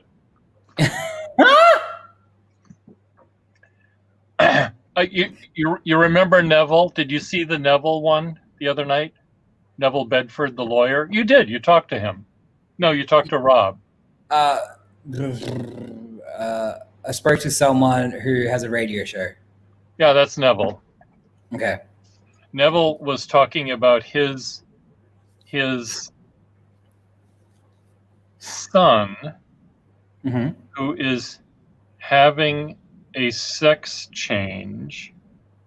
Yes. And he's dating a woman who's going to have a sex change as well. Yeah.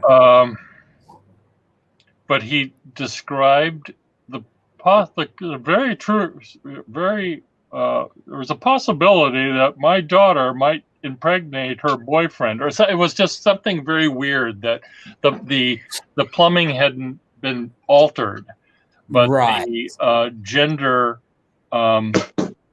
The gender terminology was changed before the plumbing was, and it was quite conceivable that his that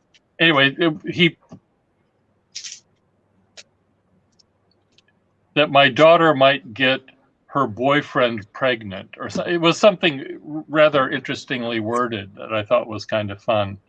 Yes. I was going to show you something, and what the hell was it now? Come to think of it. I don't know. Who knows where my mind went? Like I tell my son that I gave birth to him, even though I am a male. Yeah. Like I said I had a C-section. Like that's what I tell him, and he has that, and I will always tell him that until he's 18, and then he can know the truth if he wants. If he wants. It was a natural birth. It was a natural birth, exactly. Well, you could say that he sprouted out of your head fully formed, like Athena from Zeus's head. You share the same birth. You could say that you tried to swallow him like Kronos. Yeah. And he popped out of your, or rather, and one of his brothers decided to cut him out of your stomach. And then your C-section story would be real. I'm just having visualizations of that, and that just took me down a weird path. Thanks for that, Russell. Yes, I could do that. Lord.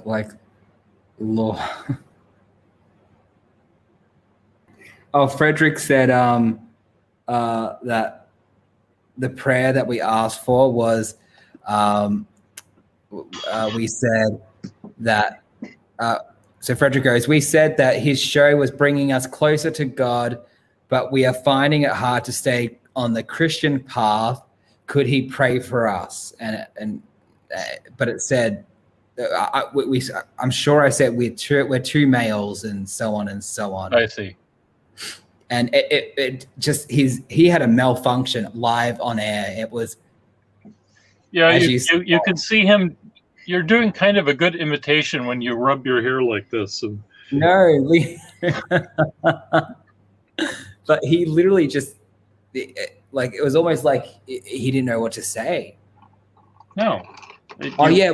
We did say we were a gay couple. Yes.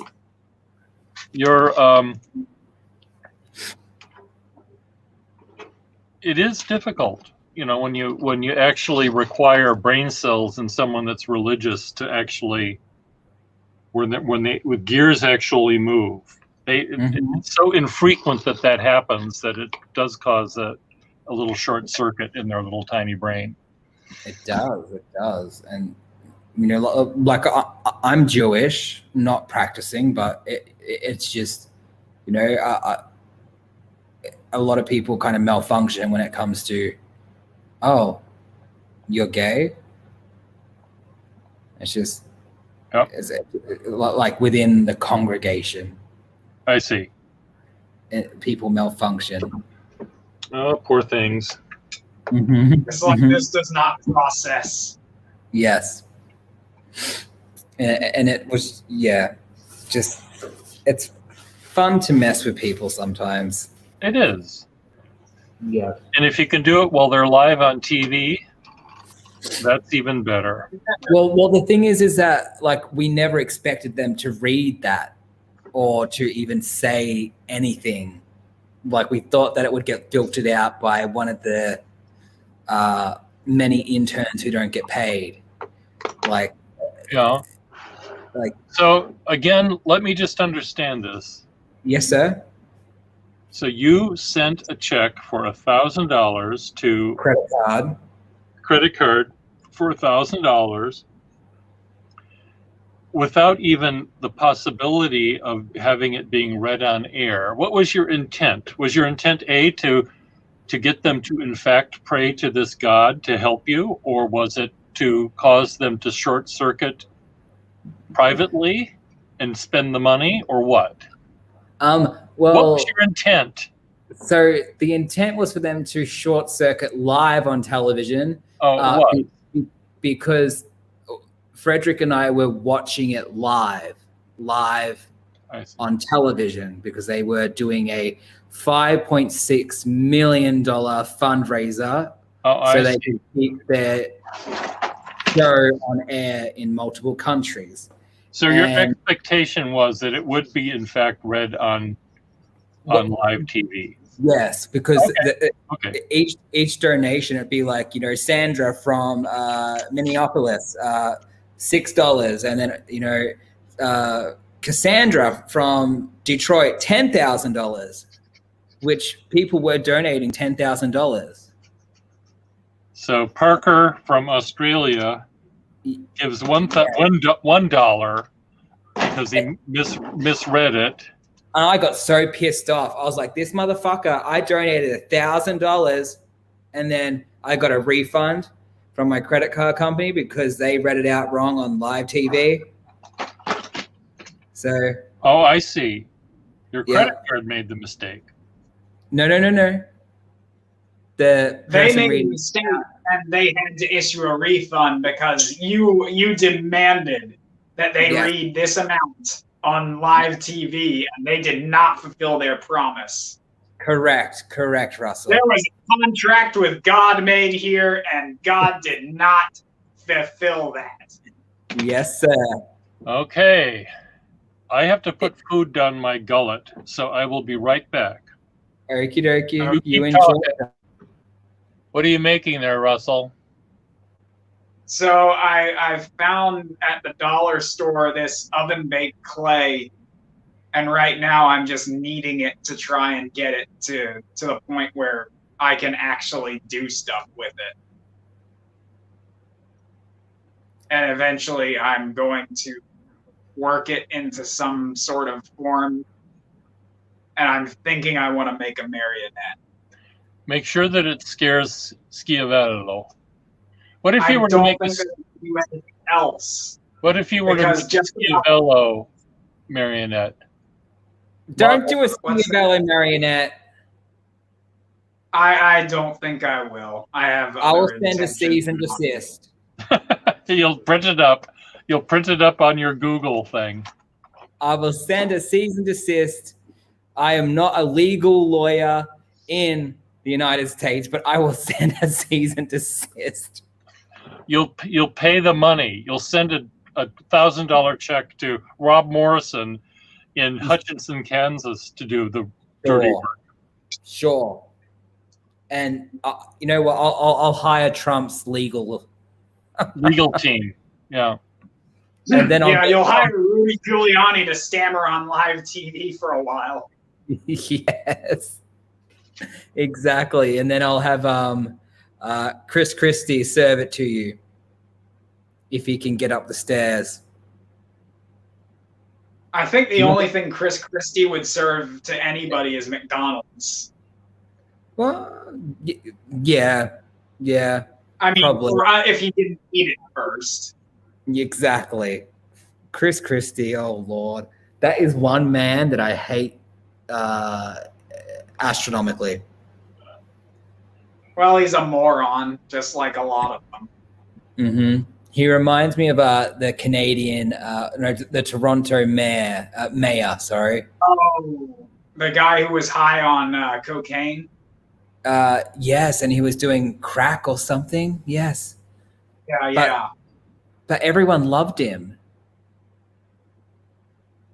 It was... Well, I guess it's sort of like the Donald Trump phenomenon, isn't it? Where he's so ridiculous, people decide to get behind him. Yes, and even after he, yes, it was Rob Ford and Toronto. Yes, thank you, Bartholomew Brecht.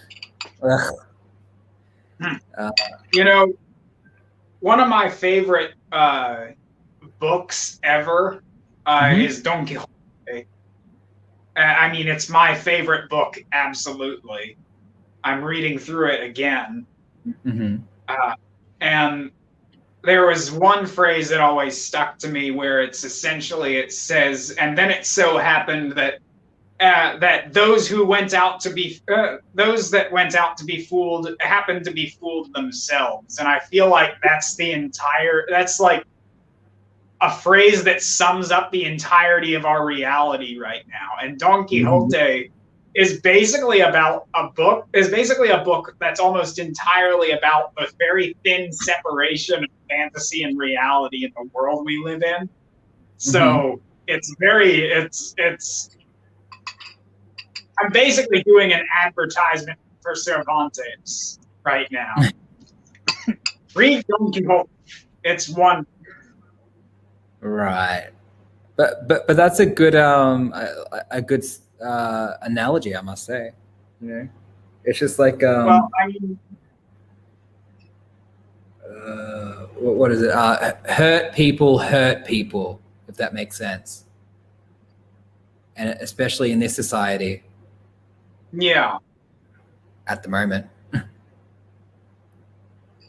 Well, and it's like it's sort of like how with the Donald Trump movement, what I'm thinking of is how like they started out basically being, stupid trolls, and suddenly you have people that are going into the Capitol building and then doing this stuff. And the thing is, it's still just visuals, right? They didn't actually accomplish anything other than going in there. Yes, they did nothing except for looting the Capitol and essentially terrorism, in a sense of causing terror upon these. But again, yes, it does bring back that reality. I know everybody's always repeating it right at this point, but it's really, really interesting that the police didn't respond to them the way that they respond to the Black Lives Matter protesters. 100%. I mean, whenever it's the leftists, suddenly it's dangerous, but whenever it's these guys, they're just playing around. But it was fascinating that, yes, people did die with the Capitol situation, but it's like if it was a lot of the left group did that, it would have been a slaughterhouse. Mm-hmm. In my opinion, don't come for me, no one, but it's just, it would have been a different situation. It would have really, even if people hadn't died, they would have been injured. Right, because they would have been shooting rubber bullets. They would have been hosing them down. Yeah. they would have had they would have had the military on. Yes. No. I'm people in the chat. I'm drinking water. Wah, wah. Sorry. Like I said, I lived in the UK for a while. Like accents kind of blended. No, it's Wah. fine. I think it's cute. Water, butter, Wah, wah, better. I can't help it. wah out of an aluminium cup. Wah. Aluminum. I'm sorry, but yes. Not that degenerate. Not what? Sorry. Not that degenerate. He's not going to pronounce it aluminium Aluminium. like some ingrate. Why are I'll you be wearing a back. mask? Look at my mask. Oh. I had this made for my visit to the optometrist. Mm-hmm. I see. That's Should I show you the mask I got when I visit the fire department? Sure.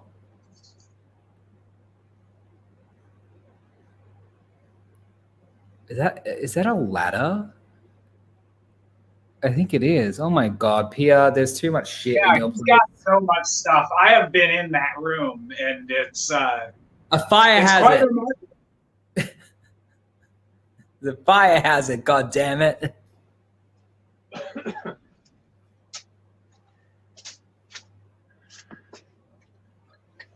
How's this? Oh my Lord. I had a feeling it was going to be like a calendar kind of thing. Ah, yes. Why were you visiting the fire department? Like, I were you wasn't. I just- servicing them? But I found this fabric, and I asked the woman that was making the masks whether I could have a mask made out of this, and I told her exactly what part of the mask I wanted to have, turned into. So Wow, Pia. Like, here it you was. never cease to amaze me. But see, it's like two guys. They're joined at the crotch here. It's like Siamese. I'm sure you would love They that. don't actually have junk. They're I believe your tongue is the junk. I'm so sorry. no, okay. My tongue is sort of where their backsides would be, though, right? Oh, stop it. Stop it right now. Okay, I'll be back. I'll be right back, folks. Is there more masks coming, or are you finishing eating? It's always come hard. on. It's always hard to. Always hard to tell. Yes, always. Very.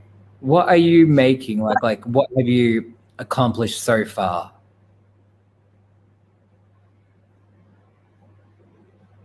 Oh no. I'm not certain where it will go at this point, to be honest. But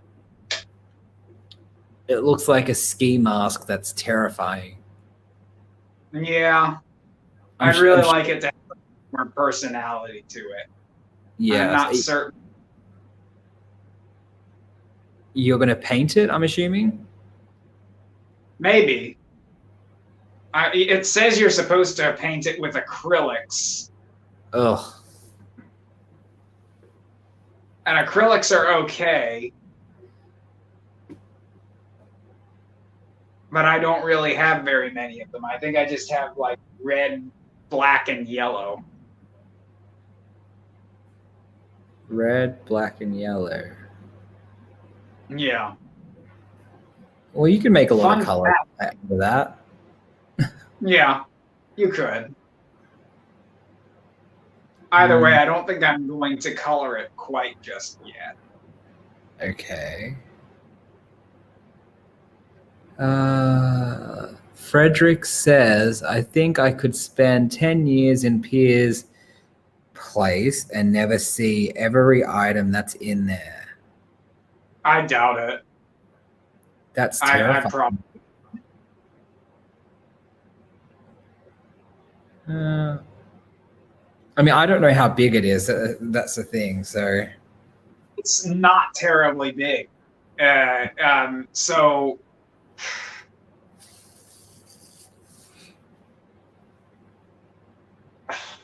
it's slightly smaller than the place I'm living in right now. okay. I'm not, but I can't judge the size of it because it was so filled with stuff, Mm-hmm. and the stuff itself forms its own superstructure, basically. Oh, okay, right. See, So I'm you have to work your way around all of his wonderful objects. right. The only thing you got to work around here is the Christmas tree in the background. And Do you I mean- ever take down your Christmas tree, or is it just Christmas all year round?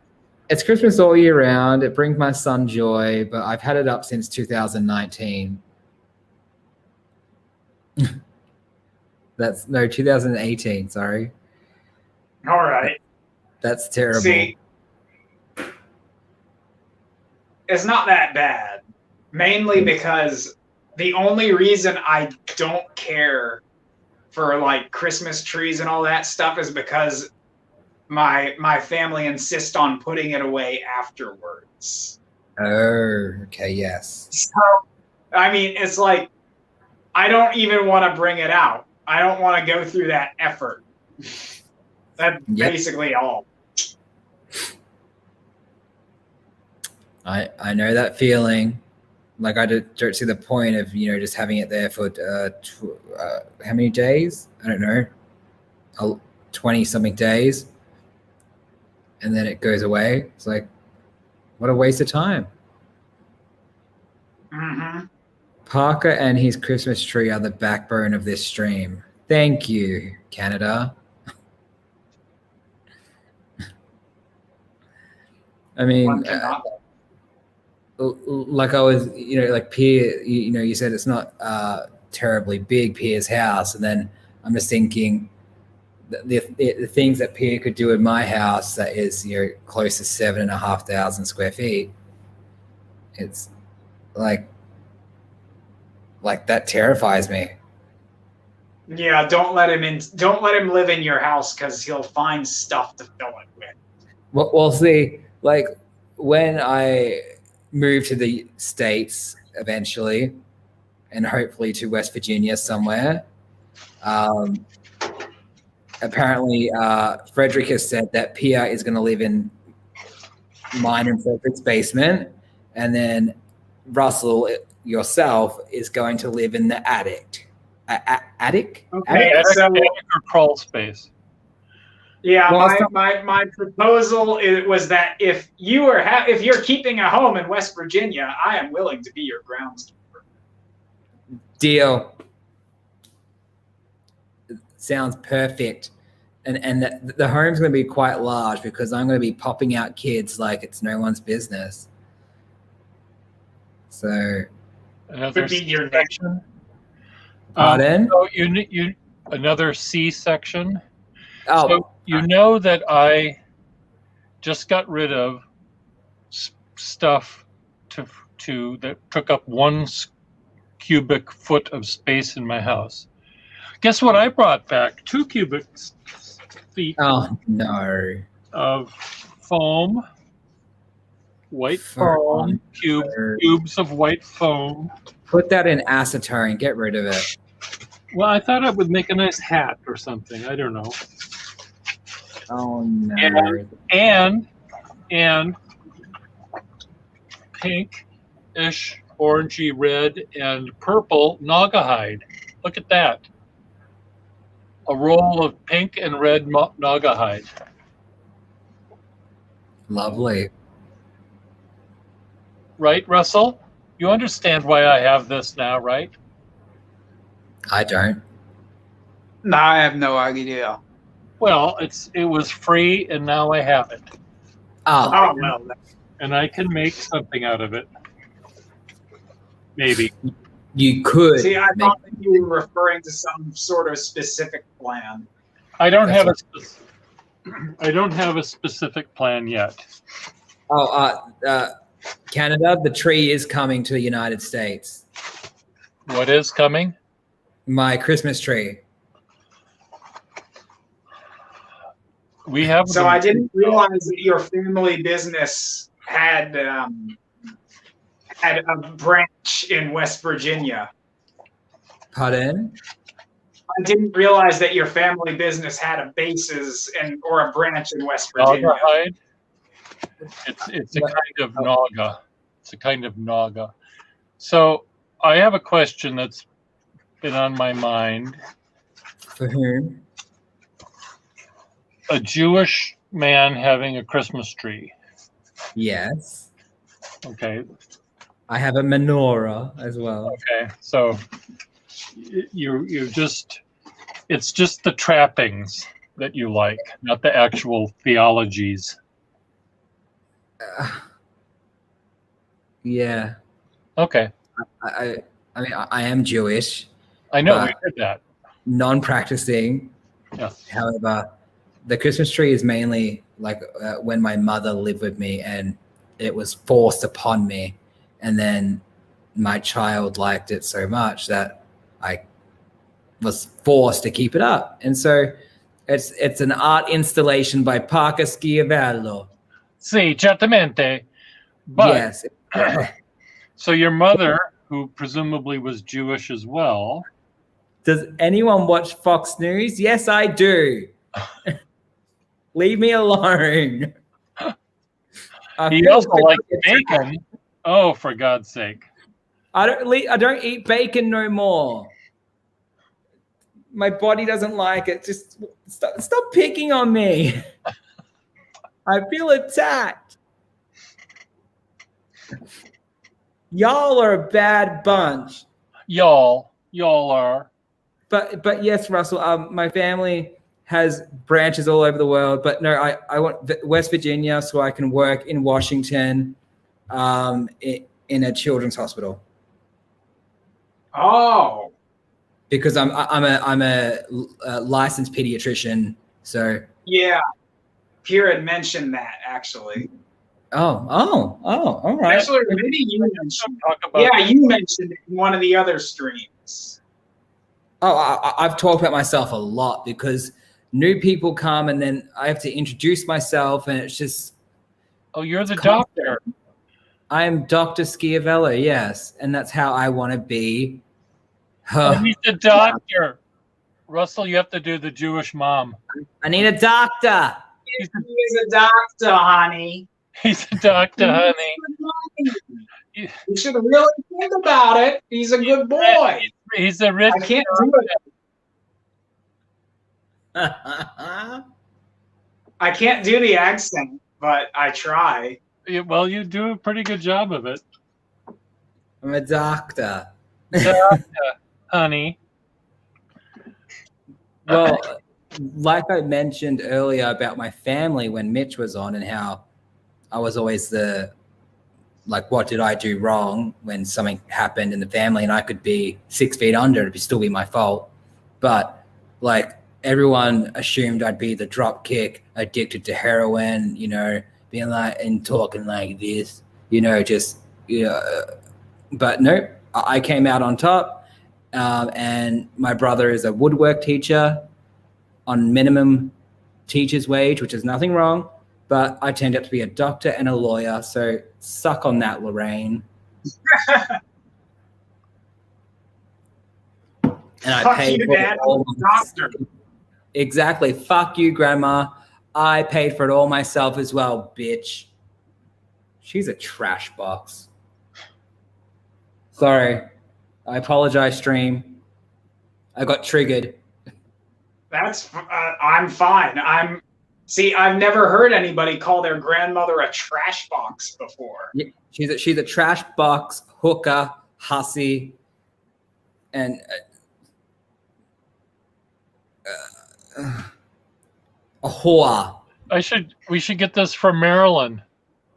It's a Marilyn Monroe mask made of cloth. Who's going to pay for it? Well, it's already been sold. It was going to be on your credit card. I ain't buying nothing from Marilyn. What do I look like? Like I only spend my money on what? Well, I'm not buying shit from Marilyn Monroe. Who do I look like? Warner Brothers? Exactly. I don't know I like. if worked with Warner Brothers more or not. I think she was MGM. I don't really know. She was MGM, yes. That's what I thought. But I don't know why someone brought up Fox News.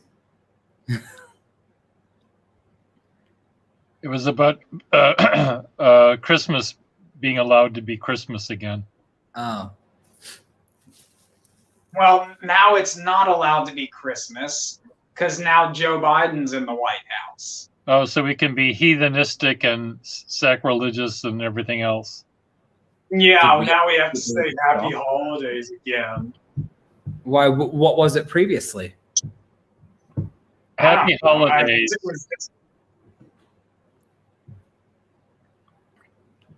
Or was it the people that were like very, you can't say Merry Christmas. It's actually Happy Holidays. Merry Christmas. You can only say Happy Holidays. Oh, that was the big thing. They're like, oh, political correctness is ruining the spirit of the holiday. And I'm like, and of course, Christmas is basically a secular holiday at this point. Like, not even the Jesus people care that much about Jesus on Christmas. Not even Melania Trump. Fuck Christmas, she said. Oh, yeah. Well, she did lay on her back for that traffic cone. Russell, look. What did I do? At Memory Hole Vintage, you can buy more teeth. Oh, I wonder how much it costs. Does it say? $200. Yeah, I'm not buying teeth. You're not going to buy that one? No, I already paid $70 for those teeth that I have right now. 70? Okay. Yeah, well, yeah, and it was originally like $120, but I guess they had trouble selling those teeth, and so she discounted it for me, which was really nice of her. Yeah, I thought so. Not the teeth. Oh my God. Well, they're a possession. In fact, Alonso Quijano, Don Quixote himself, said every grinder in a man's mouth is more valuable than a pearl.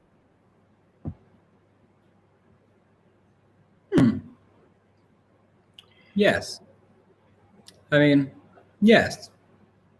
Yes, I mean, that's just a phrase that I agree with. I mean, I was about to say, well, that sounded awful, what I was about to say, but my mouth is a $200,000 mouth with these teeth. Wow. Well, I'll give a quick story. Yeah. My ex-partner knocked them out, got new ones, knocked them out again, got new ones, and then I had some hiccups along the way, and I got a new set again. And so I'm all veneers and implants. That sounds good. Sorry that was part of your Oh, it's fine. I'm looking through, I'm trying to find something in this Memory Hole Vintage, and look at this desk. Oh, que bello! Are those little legs? And Are those like little chicken legs there in the front? They're little lion legs. That's amazing. And guess who owns that now? Who? To Me, EO. Bravo. I bought that. See, that's one of the things that I admire you, Pierre. You are not afraid to have nice things. You're afraid? I'm not afraid. No, I said Oh, he look. is not afraid to have nice things. Oh. Look, Russell. Memory Hold Vintage is holding up one of the drawings you did Oh dear. while you were there. Memory hole. Oh Lord. The name of the shop is Memory Hold Vintage, and just had an incredible Pierre Gustafson and friend in the shop doing some wonderful sketches of my treasures. So it shows.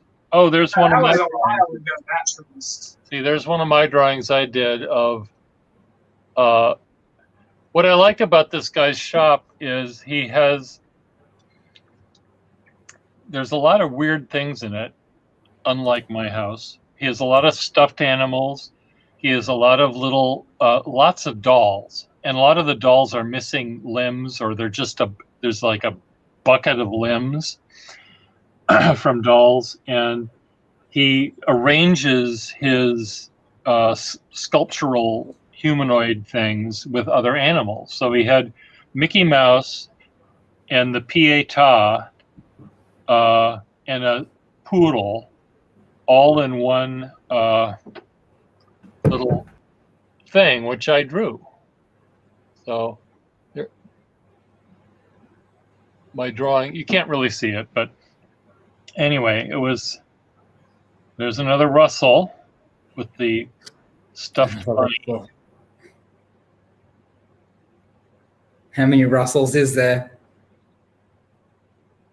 How many in too that? many.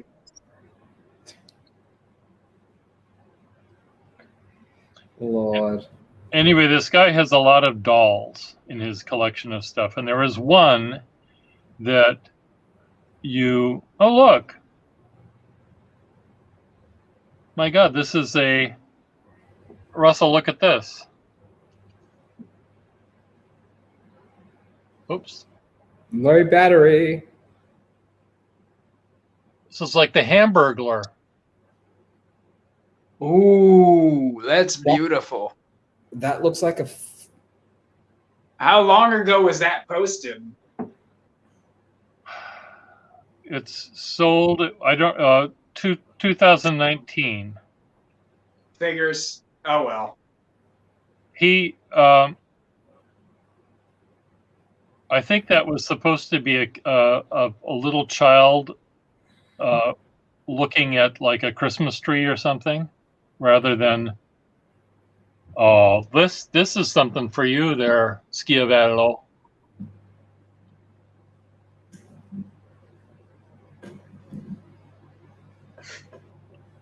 I gotta love these things. Oh my God. I'm gonna be tortured. By dreams. Yes. The dreams you have tonight. Lord. Anyway, he had their doll that was wearing a very fancy prom dress, and it was a little child kind of pudgy faced doll, maybe supposed to be 7 years old, maybe, in a very fancy prom dress, and you turned the doll upside down, and the dress fell down. And on the other side of the inside of the dress of the first doll was a gingham dress with, a country bumpkin kind of person. It had a different head. The doll had two heads, and they were joined at the waist, but their legs were covered by these long dresses. So I'm trying to find the picture of him showing this, where he turns it upside down. And it was creepy.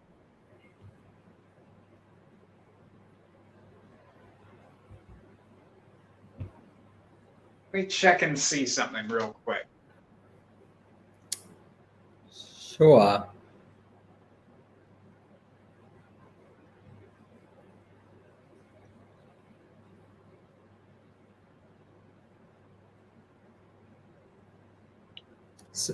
So Pia, those yellow pens, Yeah.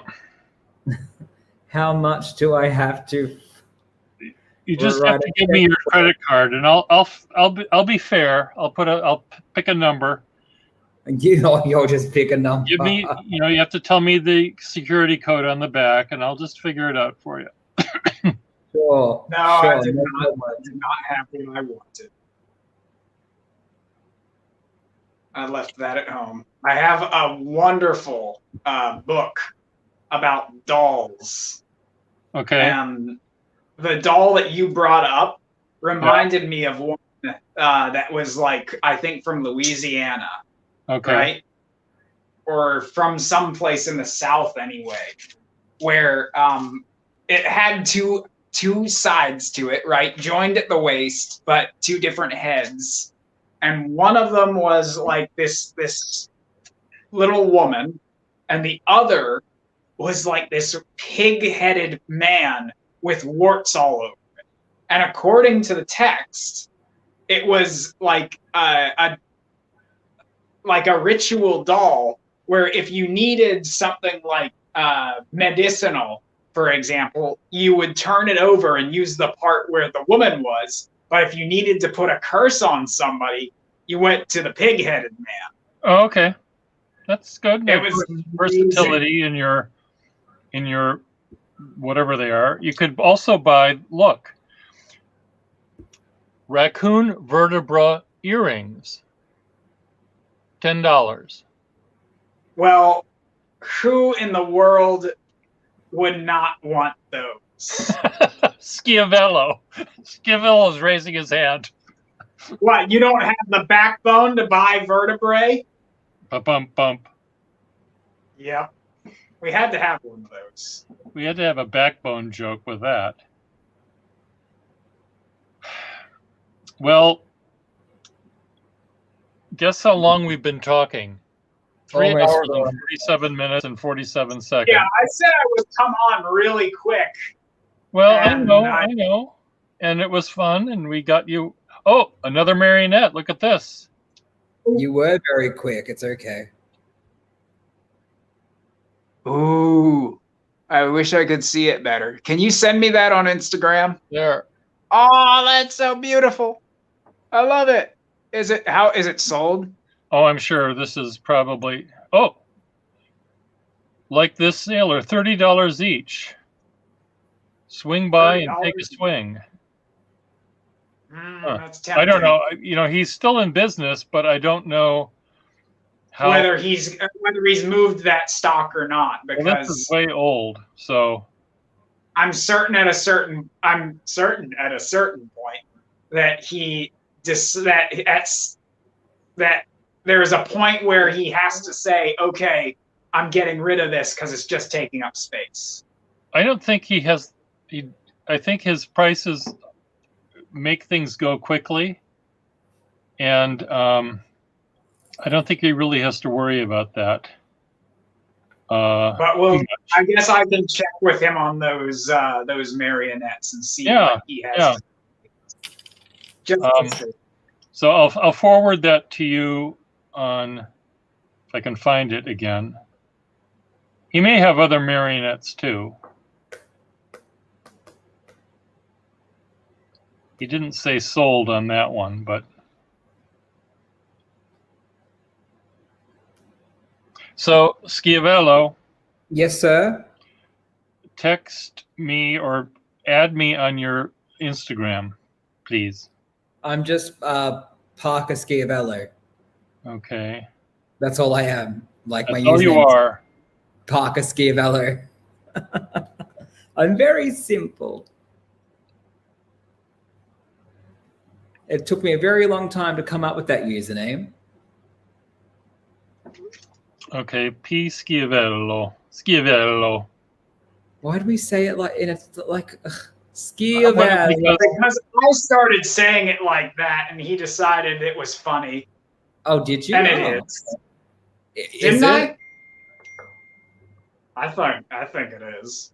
Schiavello. Bello.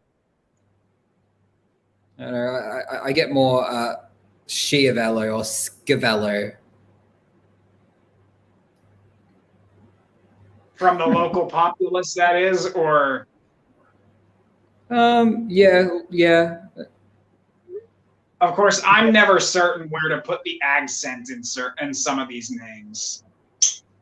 I mean, with mine, it's ski, and then the A is very pronounced like Schiavello. So, Okay. yeah. So you're doing it right. What's Fred? Frederick saying they butcher my name here. Frederick. Friedrich, or something Friedrich. like that. Yes.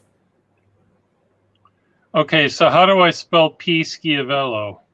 Is there an underscore there or anything? No, it's just Parker Schiavello, like Parker, P-A. Okay. How do I spell my name? Parker, SCHIAVE, double L-O. I found you. Follow. Oh, yeah. No posts yet. Okay. None. I have. You What now about have what one about follower. first? You're no longer alone. Oh, thanks. I'm your first follower. See, can I?